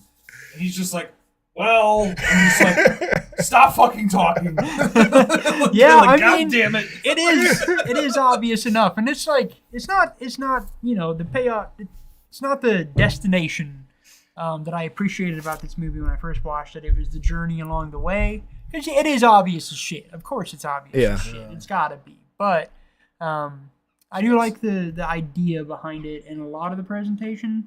It ended up being a lot more. She kind of got this like Advent calendar, like it's like hand me down. Like it's not like. See, this is. She didn't open a new one. The getting of the thing was cracked me up. Yes. This Advent calendar is handing out candy, and this candy's gonna be stale as fuck. Yeah. So as this is the kind of movie that baffles me that John likes as somebody who complains about props. For sure. Characters doing illogical things. Yeah, absolutely. I think John has different he has a different checkoff list for non-horror films. It depends on contexts. It depends if you satisfy certain things. She opens the thing and says, "Eat all this chocolate." The first thing I think of is, how old is that chocolate? Did she reload the chocolate? Yeah. And it's like, okay, I'm gonna go with the assumption that she bought it new, or she reloaded the chocolate. And then she says, the assumption is out the window. And then she says, "I stole it." Yeah. And you let your friend eat this chocolate. Yeah. Of a demon that you stole. You don't know how old this chocolate is. So what the fuck is wrong with you? You don't know if it's planted. You don't know if it's drugged. You don't know anything. Yes. You stole it from some wacky vendor that could fucking get his rocks off. It actually gave me some nostalgia to when I was a kid. It was like I'm just like, it's chocolate. Some James Wood shit. It was 1990, and I started collecting baseball cards. And my stepdad, trying to be like want to get in my good graces for what I'm interested in, buys me like a box of baseball cards to open, but these baseball cards are from like the mid 80s. So this is like fucking 5 to 6 years before where we're at. So these are older cards, which is, as a collector, is fucking cool. But back then, back in the day, every pack of baseball cards came with a stick of chewing gum. Yeah. And so here I am, 6 years later, opening these packs, and I'm like chewing on this chewing gum. And this is like it's a stick, like juicy fruit or fucking Big Red. So now it's actually a stick. It's like a mini sheet. So I put this in my mouth, and like juicy fruit, like you see the commercial, they put it in their mouth and it starts to bend back and forward as they're sticking it against their tongue. Yeah. Not this. This shit, you start chewing on it and it just crumbles. It just crumbles into your mouth, and you keep chewing on it. And after 20 minutes, you can turn it into an almost chewable substance. You can now, if you'd open that first pack and there was a note on the first piece of gum that said, "Eat one piece of gum, eat all of it, or I'll fucking kill you." Would you have eaten that gum? Yeah. That 6-year-old gum. No, that ties into every fucking horror movie, and it does. It's a thing that pisses me off, because in every horror movie, there's some person that's the logical person that watches a ghost like come out of a wall and slice a motherfucker in half, and like, well, there has to be an explanation for this. Mirrors. Yeah, it's the same kind of a thing. Like the disbelief of the characters, like. This thing can't kill me. It's a stupid box. But I agree. You got me. You called me out for sure. Just like, the one. prop level is bad. I don't know a single person on the world who would be like, "Is this safe? Is this safe? Yeah. Is this safe to eat? Can I? Where'd you get this? Can I eat this?" Yeah. It's not one that she just bought at the store. So, The thing is, though, there are lots of motherfuckers that would just eat some candy. Maybe. Oh, I know. There's lots of. There are. No. You French people in your brain are smarter than that. Yeah, in your brain. Yeah, in your brain from their French propaganda. No. But no, I mean, so that could be easily satisfied and could have been the same movie with just like the characters acknowledging that. Yeah. And like, so yeah, you get it now. You get my prop dilemma with so many movies. You see it. It is frustrating. It's frustrating because like. If they'd had her open the advent calendar and her friend wasn't there, like she dropped it off and left or something, that's something, sure, you know. Sure. Exactly. If her friend like tries and stops her and then she's like, "No, I'm going to do it anyway." You know, that makes sense. No, it's absolutely, just like, dude. I 100% agree. I 100% agree. I feel this way about so many movies. And so I told Dustin, like, I watched this movie once. Yeah. And on the second watch, it's not as good as I remembered it being. I think I probably lessened it by like immediately being like, if this bitch walks. Well, no, that's just funny. But I mean, no, anybody that is some degree of intelligent can watch it, look at this and be like, oh, you know what this movie's gonna be, or especially after that long-winded fucking synopsis. Jesus, you know how the movie's gonna go. It kind of made me want to. You guys ever see Silver Bullet? It's the Stephen King movie. No. I don't know. Is that another evil car? Huh? Or no, it's werewolves. It's werewolves, yeah. Oh, okay. And like the main characters, it's I think it's Corey Haim, one of the Coreys, you know. Yeah. And like it's fucking like he's in a wheelchair, and that's the whole thing. It's like he's in a wheelchair, and like his uncle or cousin or whatever, like his older cousin is like kind of like the like guy that's like pushing him around and stuff and buying into what he believes is happening and humors him even though he doesn't really believe it. Like I don't know. It's a really good Stephen King story, and I think it's actually one of the more successful movies. But the thing is, like, the main character is in a wheelchair, and like they stick to that. And there's like some level of like depth to where like he's fucked. He's in a fucking wheelchair, and he's taking this like horror story head on, you know? Right. Yeah. Yeah. And so anytime you see like, I don't know, it took me back to that because it's just like she fucking walks. It's lame because fucking Silver Bullet. I mean, and she doesn't, you know? technically, actually, right, by the end of it, because she chooses not to kill her dad. No, it doesn't show what she chooses. Oh, we don't know. Yeah. Okay, one of those endings. All we know is that the advent gets passed on. Yeah, it's cycles. Well, and I that's guess the thing with this thing is. Was that the assumption that if the advent is not destroyed, that she chose to stay walking? That was from me. That was what I got out of it. Yeah. Yeah. Same. And then it just travels. Which doesn't. Oh, that might have been my like. It doesn't.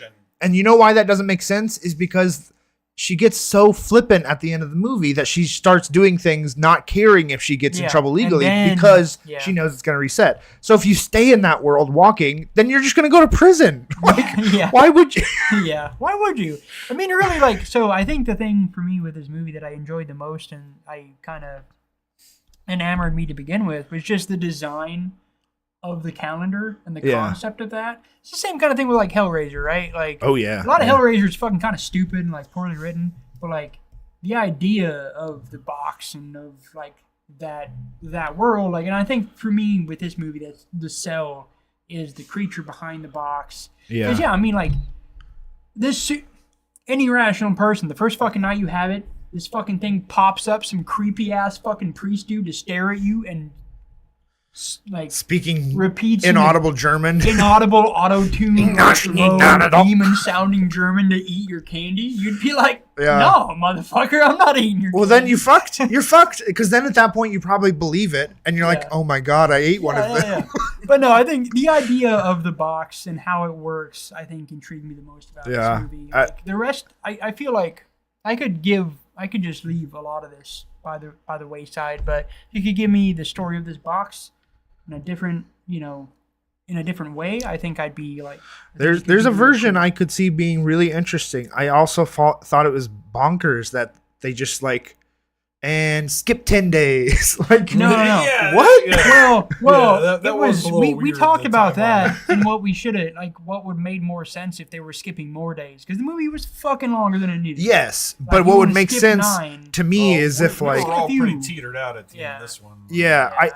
I just like it would. I think maybe it would have made more sense if it's like maybe every other day or every third day she just passes out and but she has to keep going. It was just such a weird way to be like, and skip ahead. Yeah, exactly. And then never skip again. We could, like, you were going to do it once, we could use another skip. Yeah. We could get some more skips. Like, there's some better pacing here. Yeah, the pacing to the movie is definitely a little tedious. And so, like I said, I watched it once. Interesting movie. It's an interesting concept. And I do think, like, I think could imagine I another ruined it for movie myself like this. by making the comment. Like, when I said if she walks at the end, it's going to be fucking lame.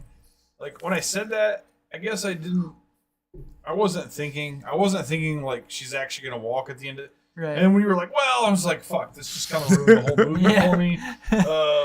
Well, the way they were playing it for honestly over an hour of the movie was, even when the character has some like blackouts and does walk, that's always POV or doesn't show it. So I was still kind of like, okay, so this is a real paraplegic actor, and they're not going to actually ever show her walking because she can't, but the character will walk in one way or another. And like, no, she does just straight up walk at some point in the movie. And that's, the movie did not end as maturely as I was hoping. Yeah, for sure. Especially if there's no logical reason for her to stay walking.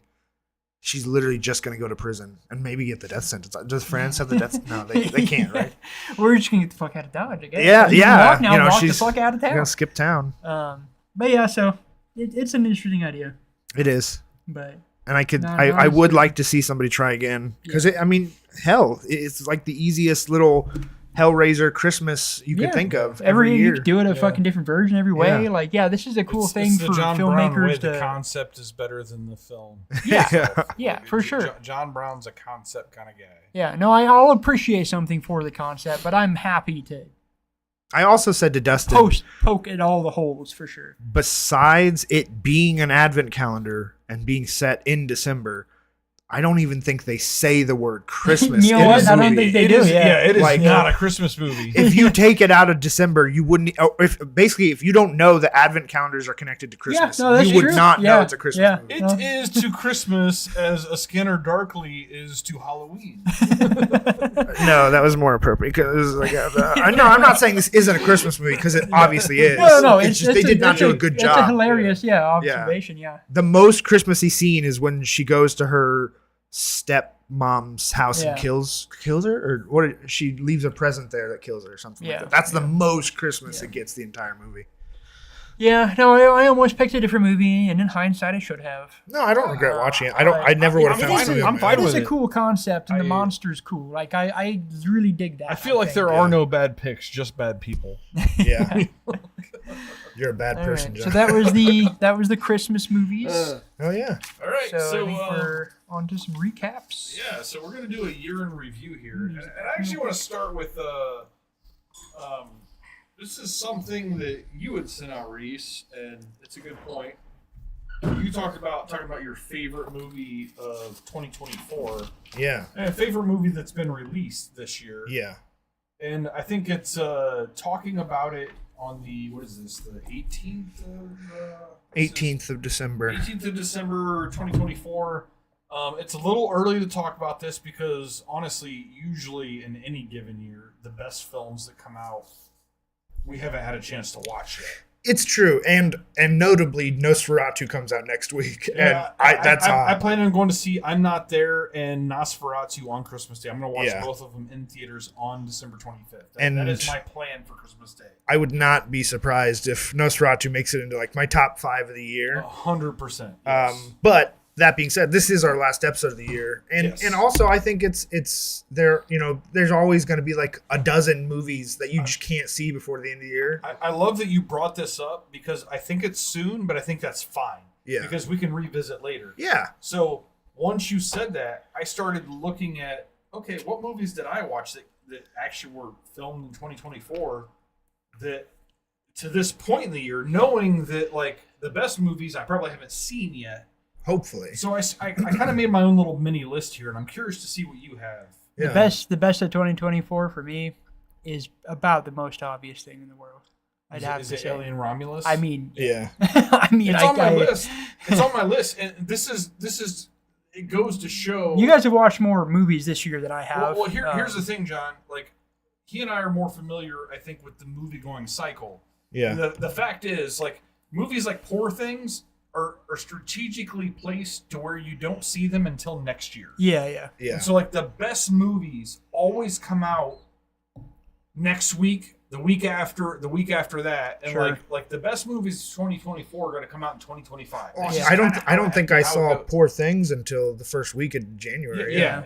And like it's just how the movie cycle goes. So it's a completely early, crazy time to ask this question. Right. Yeah. But that's why it's good because it's so raw. And the answers you're going to get are so much less obvious. So I actually wrote down 4 films. Yeah.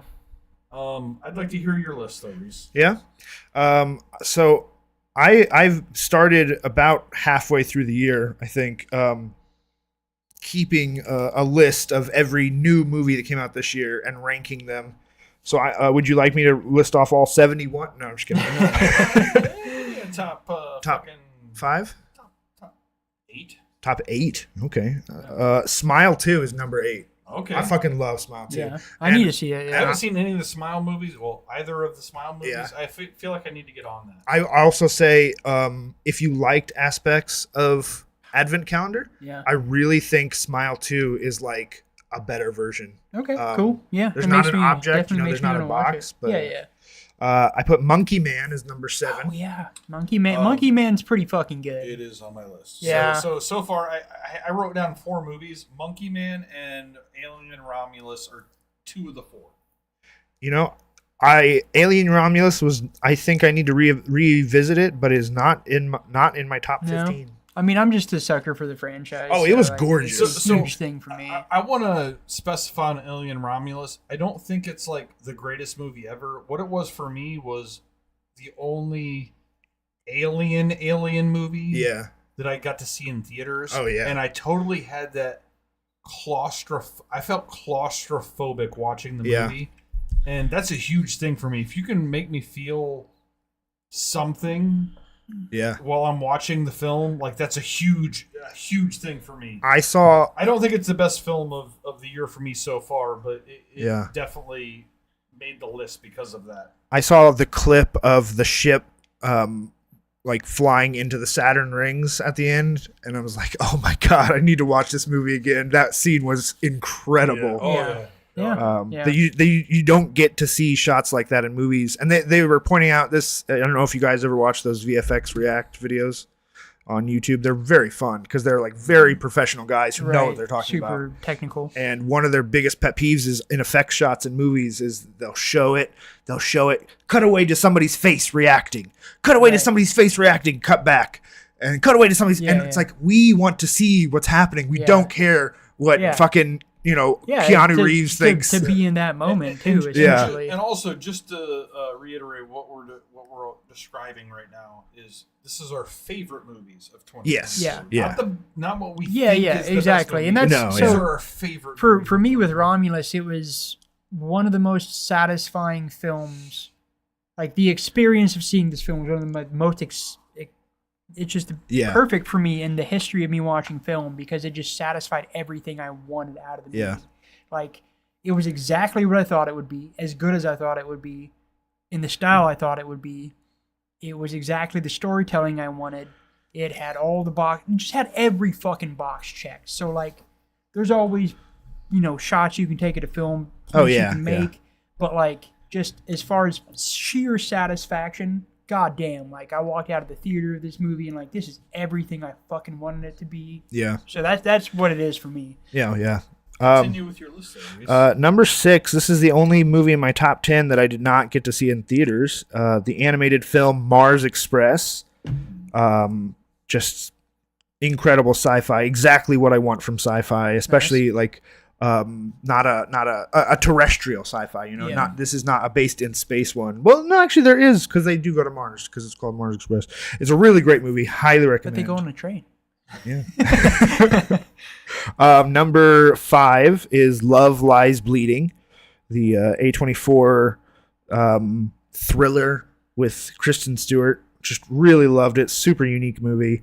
Number 4 is I Saw the TV Glow, another A24 movie. I've seen this movie twice now, and it is haunting, and I wanted to watch I that already really want to watch bad. it a third time. I always want to watch everything A24. You're just better at getting to these before me. So. Yeah. It's a very strange movie, very Lynchian. So just go in like open-minded. We're gonna lynch it up. Number 3 was Maxine, the third movie in the X trilogy. I'm excited to watch that. After watching Pearl, like I'm so excited to watch the rest of those. Yeah, talking about like horror movies that are like just playing with the themes that I want to see and I'm excited to see and I can relate to. This is just like so fun. I really want to watch it again. Really enjoyed it. I know it didn't land for everybody, but it was perfect for me. Number 2 is Civil War. I think Civil War holds up. It's a very good. I didn't think of that one, but it definitely deserves a spot in my list. Yeah, as well. I really liked it. I want to watch it again. I see it in theaters was awesome. Just one of the best war movies we've gotten in a while because we haven't gotten a lot of good ones lately. Yeah. And then number 1 is Dune 2 because it's fucking Dune and I fucking love it. Yeah. So what's yours? Yeah, I didn't think about that being this year. I think I know it's weird because it came out so early because it was supposed to come out last year and it gets kind of lost in the mix. No, I didn't think about that. That would have been on the list too because that shit is pretty fucking perfect. Like I don't know. I'm like ho hum. Like I think Dune is fine, but like I'm just kind of off of franchise shit like that right now. I do regret not thinking about Civil War and throwing that on my list. I didn't get to see it. The two you didn't mention sucks like so. I have 4 movies written down, and like it's crazy because I wrote the names of these 4 movies down, thinking neither of these, like none of the 4 of these movies are going to be my favorite movie of 2024 when I look back. There's just no way. Yeah, there's just no way. Like, and it's just because I haven't seen the best movie of 2020, like my favorite movie of 2024, whatever. So I wrote down Monkey Man, Romulus. Those are the first 2. The next one I wrote down is Fall Guy, and this was specifically because I thought it was the best theater-going experience I had of the year. Like, I literally had a really fun time watching that movie. Yeah. And it's not particularly serious. It's not going to be a fucking Oscar contender or whatever. Yeah, I just, like, watching popcorn or eating popcorn, watching a movie, like, drinking a drink. Like, it was true popcorn experience. It was just a fucking great-ass time. Yeah. And then... No, I love Fall Guy. What I have at the number 1 slot, I put a star next to it. I didn't see it in the theater. I watched it after the fact, and it's honestly just, it's one of those, I watched the film, and I wasn't able to get it out of my mind for quite some time, and it's Challengers. Yeah. Like this film just kind of fucking captivated me, man. Honestly, it's like it's not even that strange of a concept, like the whole kind of love triangle tennis movie is not even, like, I think at one point it's like there were 3 movies that came out in the same year in the early 2000s that were exactly that movie. Yeah. But this one just hits on a whole other level, and it's just a satisfying, again, really, really satisfying theater experience. Just a good time at the movies, you know. And the characters go deep. This is actually my number 9. and oh, that's funny. Yeah. You relate to them very well, and like I find myself to this day, like I've only watched it once, and that to me, that's a crime. Yeah. I need to watch that movie again ASAP. Now, what you were just saying, this is the kind of movie, it's like, well, as soon as I see like 3 or 4, like Nosferatu, right? This movie's probably going to fall off the top 10. But Absolutely. It's the kind of movie where for the next 3 months, I'm probably going to be hearing about people saying it's like, it's an awards contender. It's on my top 10, and it's not really the kind of movie where I can argue with. Like, no, I get it. It's a great movie. Yeah, I'm glad you feel that way because I was going out on a limb here, but like to me, it's I think it's the best movie I've seen that was made in 2024. So yeah. That's all I can say about that. Yeah, unfortunately, I missed a lot of the movies you guys got to watch this year. I didn't see as many things that came out this year. You got stuff to look forward to. Challengers is a fucked up movie, dude. It's an extremely sexual film, not on the same wavelength of like Poor Things. It's more like emotionally. Yeah, in fact, besides maybe some butts, I don't think there's any nudity. It's more like emotionally sexual, but like it makes you feel a certain way that other movies have not made me feel. Like fuck with me a little bit, and that's what I want in a movie. Yeah, something that fucks with me. I mean that's what anybody wants in any art. That's the fucking point. That's what it's for. Anybody who wants it for the right reasons, at least. Yeah. So with that little question out of the way, we now turn to a look back on our 2024 and the movies that we have featured as pickers and podcasters. And we come up with a little list here. 44 films. 44 films we watched this year. That's quite a significant boost. Yeah. From the first year. Yeah.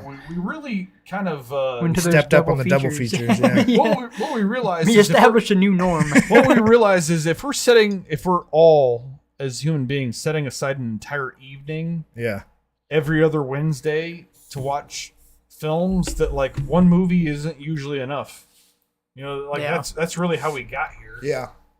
So anyway, we should definitely remember though that we do have the Twin Peaks. If anyone wants like a 2.5 hour movie episode of Twin Peaks, yeah, no, there's I'm just fine. Plugging in series of different kinds, like specific Twin episodes. Peaks is like my favorite media ever, so I'm always into that.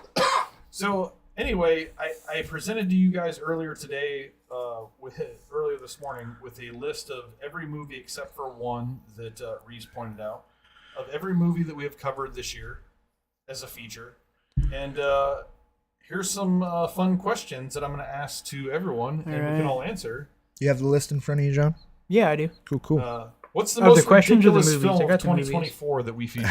Most ridiculous? You're starting with that. Okay. I'm going down the list. I gave you the all right. This is hard because, like, Chinatown or Little China is a pretty ridiculous movie, but also felt less ridiculous because I'd seen it before. So like, it wasn't as big of a surprise as something like even Rhinestone. I've got 3 things. Oh, I have 2 things done on my list. Yeah. So like, I definitely couldn't just say one. Like I kind of grouped them together.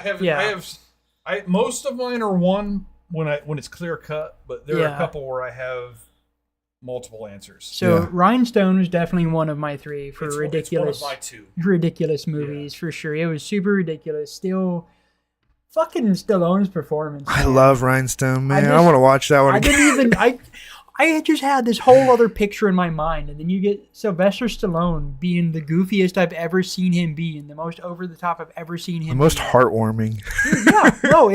Huge way. So Rhinestone is one for me. Next ridiculous is fairly obvious, which is Brain Damage. Brain Damage is pretty goddamn ridiculous in the most satisfying way. And then one of the other most ridiculous movies that I have a couple of these other categories on as well is American Movie. Like, conceptually just super ridiculous that even got captured in time. You know? Honestly. What are your picks, Dustin?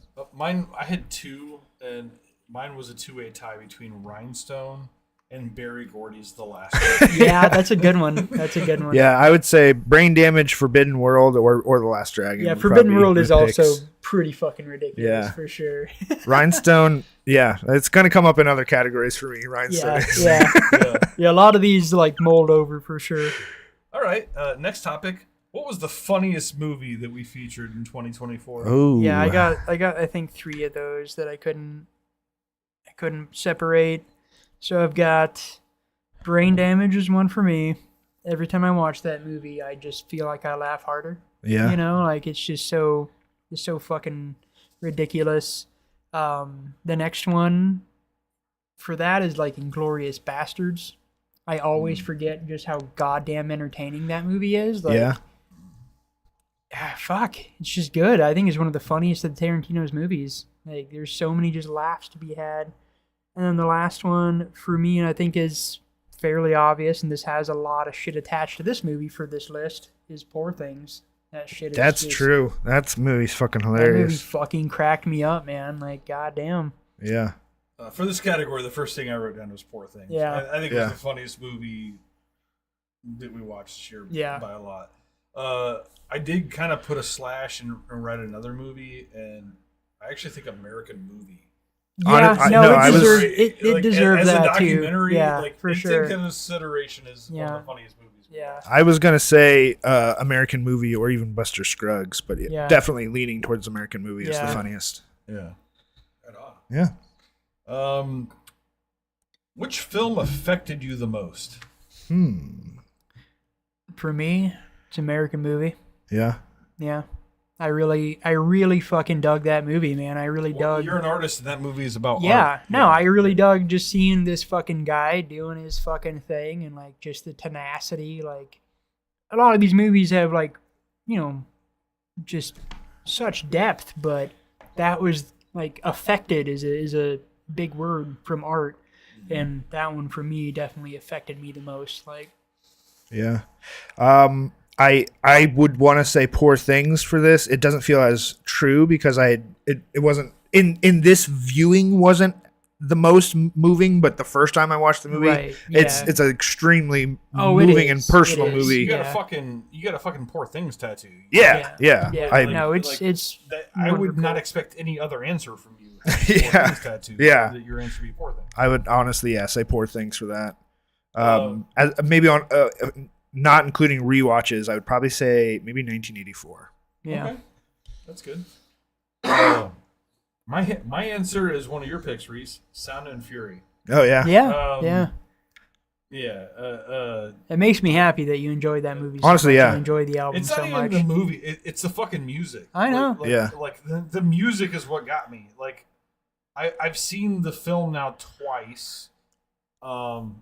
And like I'm still not an anime guy, but like the fucking music is what got me here. And so that was an easy pick for me. Yeah, that's fucking awesome. Easy pick. Yeah. I mean, it's kind of like, I think it's probably why everyone likes recommending things to people is it's very fun to help people find their new favorite things, and so it's been really awesome to see how much you like Sound and Fury. I appreciate the fuck. I fell in because I never would have got there without you. Yeah, so I appreciate the fuck. I wanted to show you this thing forever. I was trying to get you on to Sturgill Simpson to like read to the album.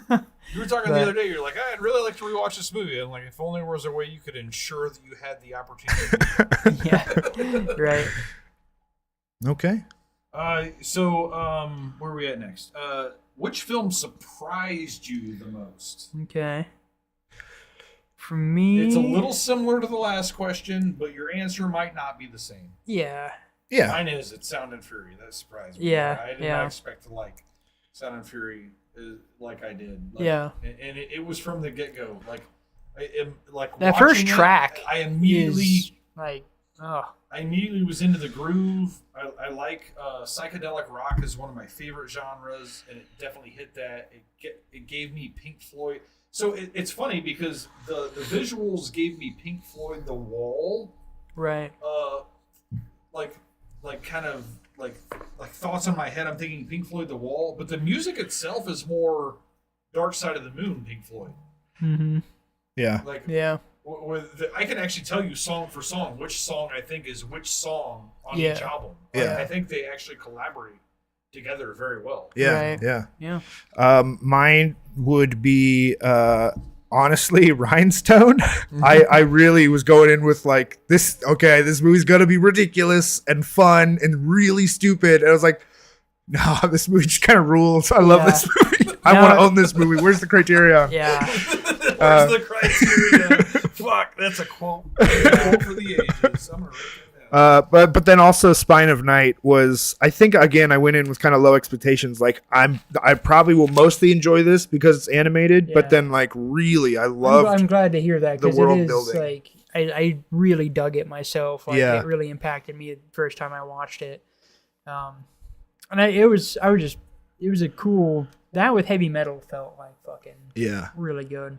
It's like I don't know, one of the best things I feel like you can say about a movie. I wish it was longer. I would have been happy if it was 3 hours long. For sure. For me, I do like Rhinestone. I gotta say, it surprised the fuck out of me too. Like I did not expect what it was. Did not expect where it was going. Like did not expect Stallone to be that Stallone. So that one's definitely one for me. And then American Movie is definitely one too that I was most surprised because I don't know. I didn't know exactly what I would have expected. I picked a documentary for my pick this week. It's like everybody's just like, I think the most surprise to me is just how much it affected me too. I was surprised in that regard as well. Like fucking man, this thing hit, and like I couldn't think this random documentary would hit as hard as it did for me. Yeah, I say I went into that expecting a good movie. I've heard good things, but even then, it's like, this is a great movie. Yeah. All right. Hits. Best acting ensemble of the movies that we featured in 2024. This one's like I think a little bit of an easier one because if you actually like look at each one, it is a couple stand out. Yeah, I mean my snap too for this is fucking Poor Things. Yeah, that's honestly same. I mean, like I say Poor Things. Just snap. It's hard to compete with like one of the best movies of the century. You look at any of these other movies and like there's a lot of. Mine, I wrote down two movies. I wrote down The Godfather and Poor Things. I was gonna say The Godfather Part 2, but yes, you could say either one. But like, I mean, basically, The Godfather Part 2, you take out, you add De Niro, you take out Brandon. Yeah, I mean, like that's the only swap, really. So, The Godfather franchise versus Poor Things, and I have no problem with either one of them. Yeah, those. I mean, Poor Things appears a lot on my list. It appears a bunch over here too. But yeah, remember when it was very funny when we were like, I did Mad Max Fury Road, which honestly it's hard to consider even because it could go along with a lot of these. You know what's fucked up is where we've come from the first year to now. Yeah. Whereas like if you had done Mad Max Fury Road the first year that we did this podcast, it would have been like the answer for multiple things. And like, and part of it's just the sheer volume, but like, well, I mean, even it didn't make any of my things. And I thought that every time, like, cause it's the first one on the list. Yeah. And so I always looked at it and it's just like, it's crazy to me that Mad Max did not make anything on this list. I mean, or The Thing, honestly, like not to say it's not just as worthy of some of these titles, but like, it's not like as much the surprise. The best movie was a very hard one for me. It is. Because like honestly, like I had like 3, but just thinking about these other movies, we're not there yet. Yeah, I know. Yeah. We're not there yet. All right, what do you got next? Next, I think this is going to be the most fun one. What was the most memorable performance from the movie we featured? I got one for that. Yeah, go for it, that's John. less obvious. Fucking Digstown, man. Yeah. Fucking James Woods. James Woods in Digstown. I thought about that one. I didn't write it down, but I thought about that one. So for me, like, because like a lot of these guys, these actors and actresses in these films, like, I am familiar with their performances. I fucking know how good they are or how good they aren't, you know? Like, and James Woods has always just kind of been, like, in periphery. Like, I've never really registered James Woods.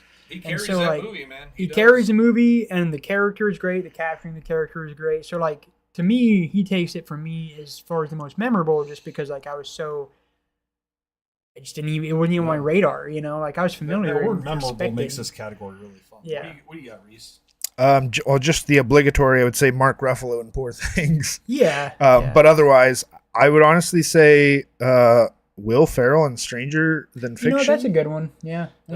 Or John Hurt in I can't decide between 84 and the Elephant Man, but either of those. Honestly, John Hurt John Hurt has a default level of just like he's like the Meryl Streep. You know, he gets nominated every year. You know, for sure. Was he in something? Yep, he gets nominated. Reese, you stole mine. I had Mark Ruffalo in Poor Things. Yeah, it's just too good. That was the most memorable performance. The thing is, there's like 4 performances in that film that are memorable. That's the thing. I was trying at a certain point, looking at your list, like I had to like stop naming Poor Things for things.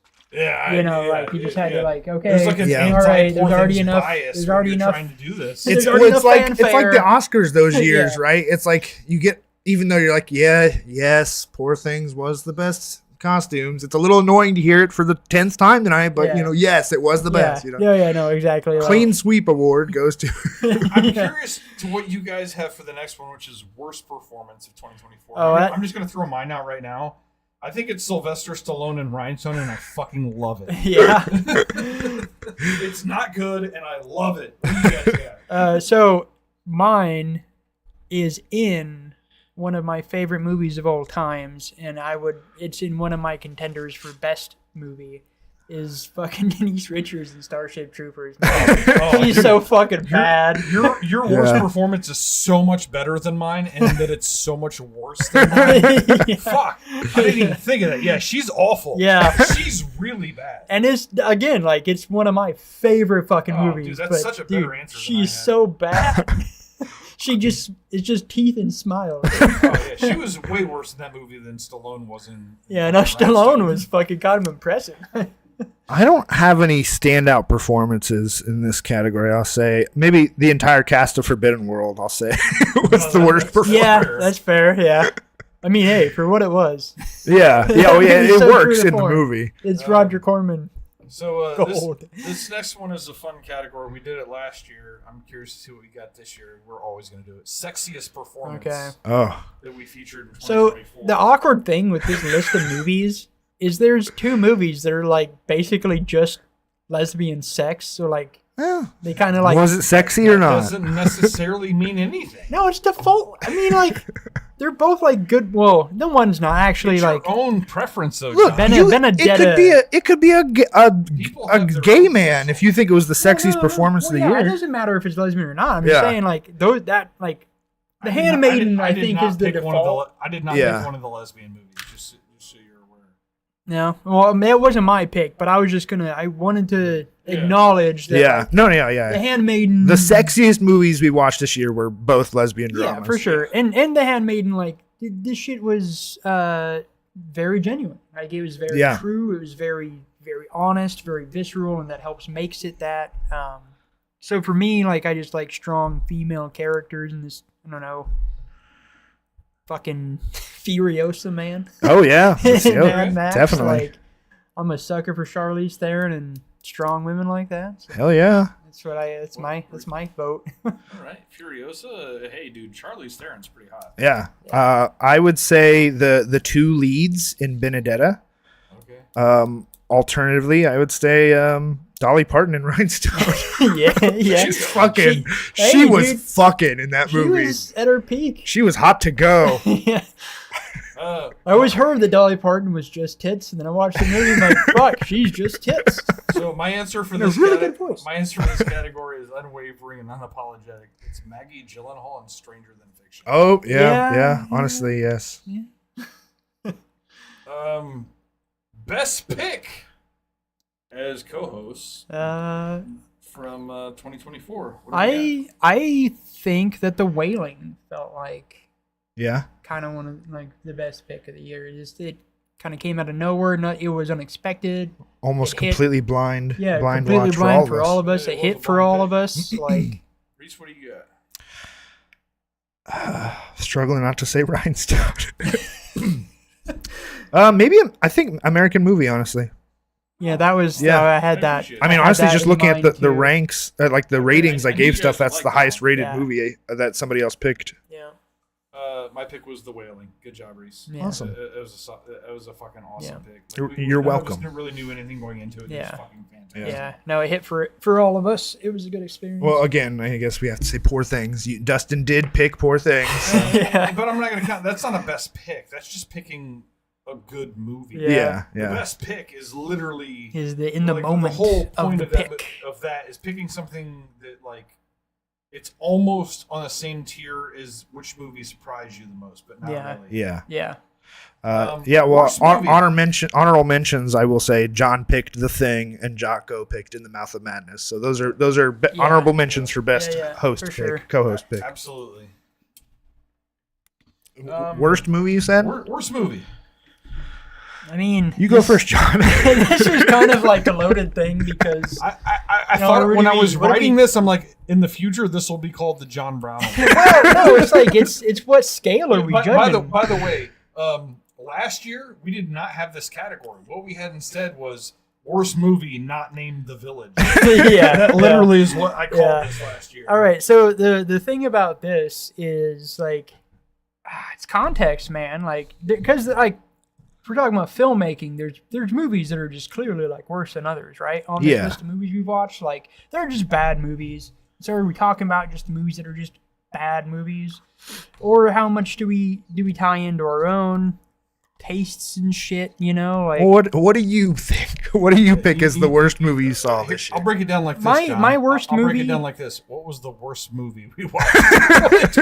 Well, I know, but like that's the thing. For me, it's hard because like I can appreciate a bad movie. Yeah, to a degree, you know. But for me, the worst experience. I feel like when I ask that question, an answer comes to your mind. Yeah. For me, the worst experience in the films that we watched that I had was probably Benedetta. Just because, like, worst experience. Yeah, well, just because like the movie's a good film, like it's good filmmaking, but like I just didn't give that much of a shit about the movie. Like, it just didn't hit in like any way, shape, or form for me. Like it was just Catholic lesbians doing Catholic lesbian things. What's the downside? I just didn't give a shit. There's nothing that I gave a shit. Both sides of your argument. Yeah. So that's it for me. And like Forbidden World, bad movie. See, Forbidden World is up there, but I enjoyed Forbidden World a lot. Well, so exactly. It was an enjoyable bad movie. Forbidden World. Brain damage. It just felt like a bad movie to me. Yeah. But I feel like I liked the ideas or some of the alien concepts, and I'm more likely to rewatch it. Yeah, it's the concept element there. That's all fair to me. I still just felt like I was watching a bad movie. Yeah. And it's not. Well, that's the thing. It's not. And that's where that's why I asked when like I didn't feel like I was watching a B movie. I felt like I was watching a bad movie. Well, I mean that's still like context. And that's what, like, to me, it's like it's a loaded thing because, like, it's context. So everybody has such a different perception of film and art. So it's hard to say, but that makes it interesting to talk about. I'll probably say A Christmas Horror Story, only because I like I said, I enjoyed Forbidden World, and I'll probably go back to it because I thought it was so fun. Yeah. But I'd probably say Christmas Horror Story. I had a second one on my Christmas Horror Story is the worst movie of the year. Yeah. I think probably technically. I mean, let's pay back for saying that. No, just kidding. This may or may not be controversial. I had Sweetie Todd.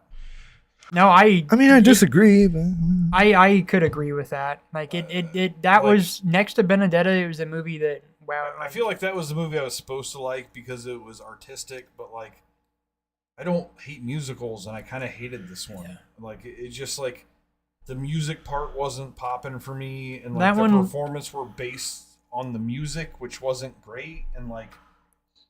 You had a couple. I feel like you wasted some performances from some actors that I really like. Yeah. There was a lot for me to dislike about Sweeney Todd, honestly. And on it, I probably went in with too high expectations. See, for me, I remembered liking it, so I was excited. And it was like a Village. It wasn't as bad as Village by any means. Thank you. No, like not as a film, but just my reaction either. Like, I was definitely like I remember.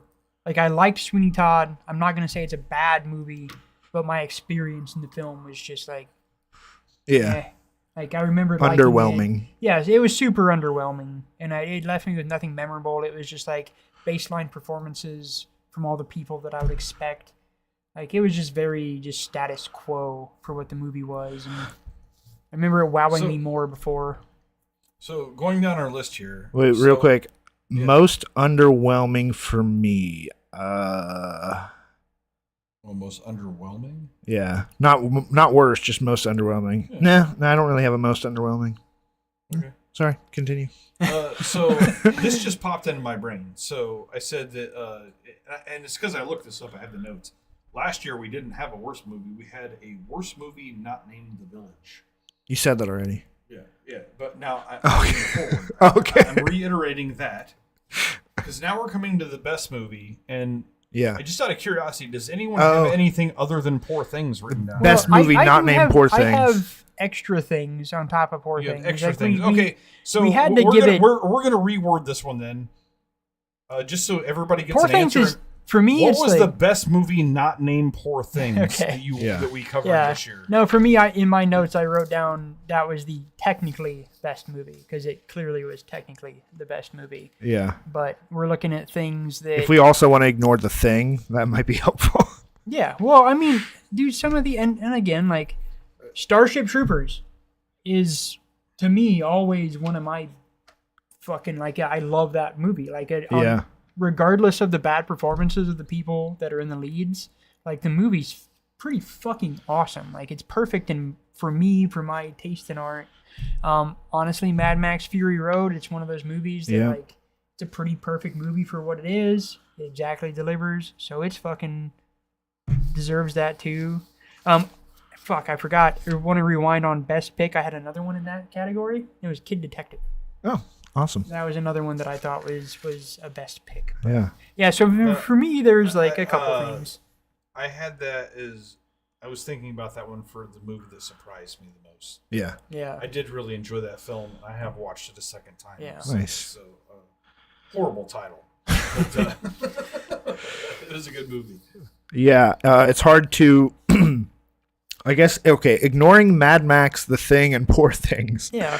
Honestly, American Movie is probably the best movie. That's probably where I go to. I think American Interstellar too. Damn. Yeah, no, there's a lot of good ones, dude. And like Big Trouble in Little China for me is just one of my fucking favorite movies and always will be. Yeah, honestly. And so there's just a lot of good shit on our list because we watch a lot of good ass movies. So it's really hard to. It's what we want to really pay attention to and like celebrate in the moment. Yeah. So as our episode begins to come to a close, this is the last one on the list. And this was the last one on the list last year, and I think it's a fun one. Movie you're most likely to rewatch in 2025 that we featured in 2024. Barry Gordy's The Last Dragon. Nice. Yeah, I gotta watch it again. Rhinestone. Yeah. Honestly. Nice. No, honestly. Rhinestone is definitely considerable for me too, man. For sure. For me, it's probably Diggstown. Yeah. Just because it's like a movie that I've loved for a long time. Yeah, for sure. Always want to rewatch it. Yeah, and some of these like are movies that I just watch on the regular too. Yeah. Anyway, like I always watch Starship Troopers. I will watch Big Trouble in Little China. Oh, The Devils also. I'm like already itching to watch that one again. Oh, you know what, dude? The Devils was out of that pairing. Like I liked The Devils. Yeah. We didn't even talk about the fucking alligator sword. For what? Best surprise the funniest fucking. That's best what we need. Standout The performance. funniest moment. You know what we need next year is the best film not to have been chosen by anyone in any of the previous categories. Yeah. No, we should totally have a funniest moment in this list. It would be The Devils and fucking Poor Things. With fucking the Mark Ruffalo fucking whack against the fucking bar top. Like, God damn, dude. Bella! So, we're at the end of that point. Yeah. And all we need is a couple of formalities. Reese, the theater. There's like The theater. holiday coming up, and what should everybody go watch on the holidays? It's like a popular time to go to the theaters, Tell us right? Why it's Nosferatu and the Bob Dylan movie. That's true. Let me see if I can look ahead. That's what I'm going to see on Christmas Day. Yeah, okay. Those two things. Well, I'll start with in theaters this weekend. We have Wicked, Gladiator 2, Moana 2, Red 1, which is on Amazon Prime. Do not go to the theater. I'll say this once. I'm always about going to the theater. Don't go pay to see Red 1. It's not worth your money. We have The Best Christmas Pageant Ever. We have Kraven the Hunter, if you need a good quality movie. Dude, I've been seeing trailers for Kraven the Hunter for like 2 years. Oh my god! And then I read the reviews, and it's like 4 stars out of 10, like or 4 out of 10, and like 1 star, and it's just like, why have I been seeing this? They've done reshoots and re-edits. Like it's a different movie than they were going to release a year ago. That's always the worst. Yeah. It's such an obscure character, and then they completely fuck like the basis of the character. Like the character worked off of something interesting, like he needed like berries from a jungle to have his powers, and he's like, "No, I got bit by a tiger." Well, he's not even. In most of the times, the character is literally just a hunter that just wants to hunt Spider-Man because he can hunt like the most dangerous prey, right? Why do you think it makes it interesting that he got bitten by a radioactive lion? Like what the fuck? No, it's a stupid downgrade, and also like in universe, you want to hunt the most dangerous thing, and you choose in universe Spider-Man.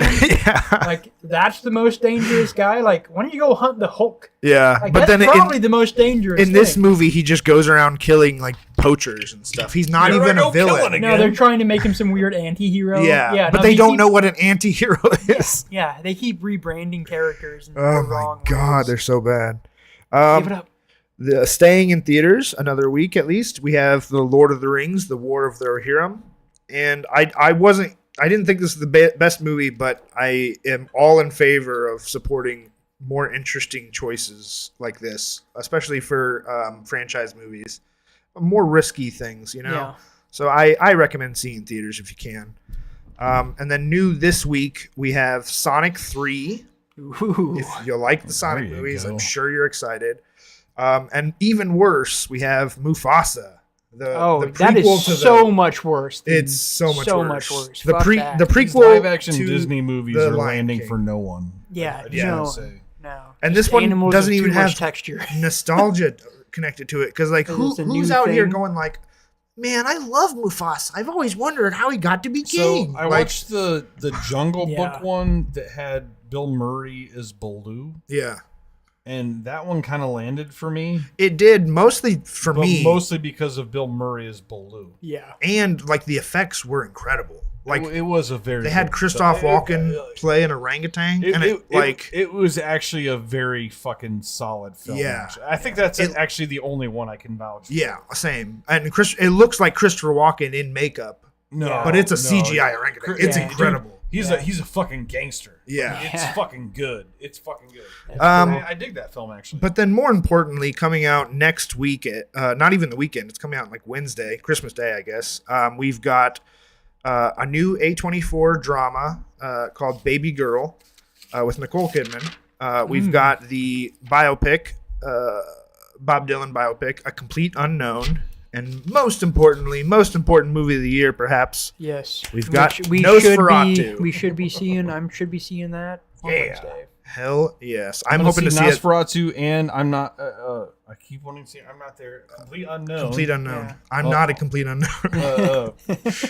I'm going to watch both of those on Christmas Day. That'll be a fun double feature. I'm hoping to go see Nosferatu in IMAX the day after Christmas. Nice. I'm fucking stoked. Yeah. Man. It's gonna be amazing. The weirdest thing is like the early reviews I hear is everyone like absolutely praising Lily Rose Depp's performance. Yeah, I've already seen that. Which is very interesting to me. Like that's the standout thing. So I'm excited. I'm oh my god, so excited.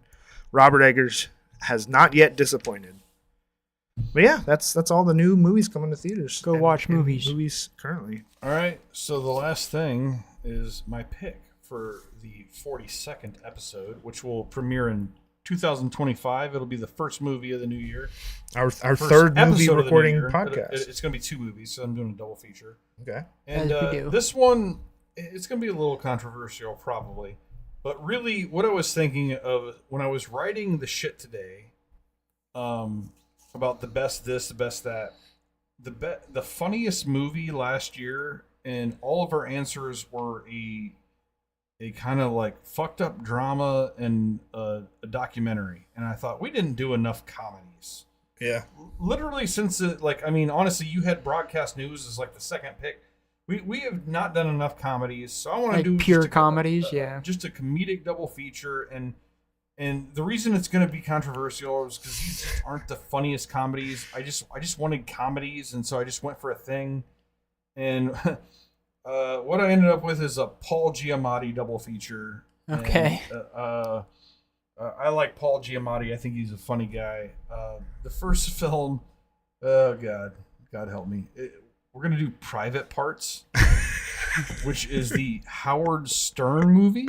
Okay. It is an autobiographical comedy. How does Paul Giamatti fit into that? I think he plays like his manager or something. You will see. Okay. You will see. All right. His part on the fucking call sheet is probably called Pig Vomit, if I had to guess. Looks like it's on Paramount Plus currently.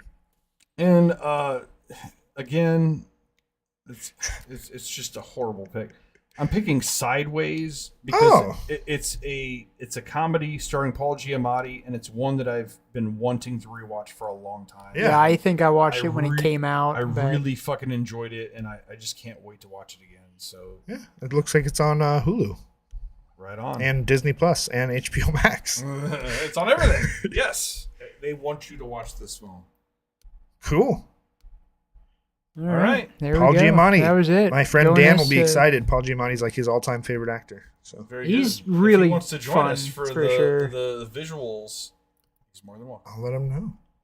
All right. Oh yeah. Thanks for tuning in. So what are we recording on New Year's Day? Which is a Wednesday. I haven't looked ahead. I give no shit about that as a holiday, so I'm more than I don't know anybody who actually does something on New Year's Day. If that's where we land, I will not be affected by that. Yeah, so. Not New Year's Eve, New Year's Day. Yeah. So which is a Wednesday. It is a Wednesday. Yeah, okay, I'm fine. with that. Okay. Let's do it. Yeah. Cool. First episode in the new year. I'll probably be off work, so if you guys want to do like early or something, I'm fine with that too. I will be off work too. Sweet. So we'll see. We'll figure it out. Always work. It's a fucking podcast, so when we air is none of your fucking business. You listen to the fucking thing. You follow us. When you see that you have a new episode. You take what you get and you like it. All right. Awesome. Peace All right. out. On behalf of everyone from Fuck This Movie, fuck off. Happy holidays.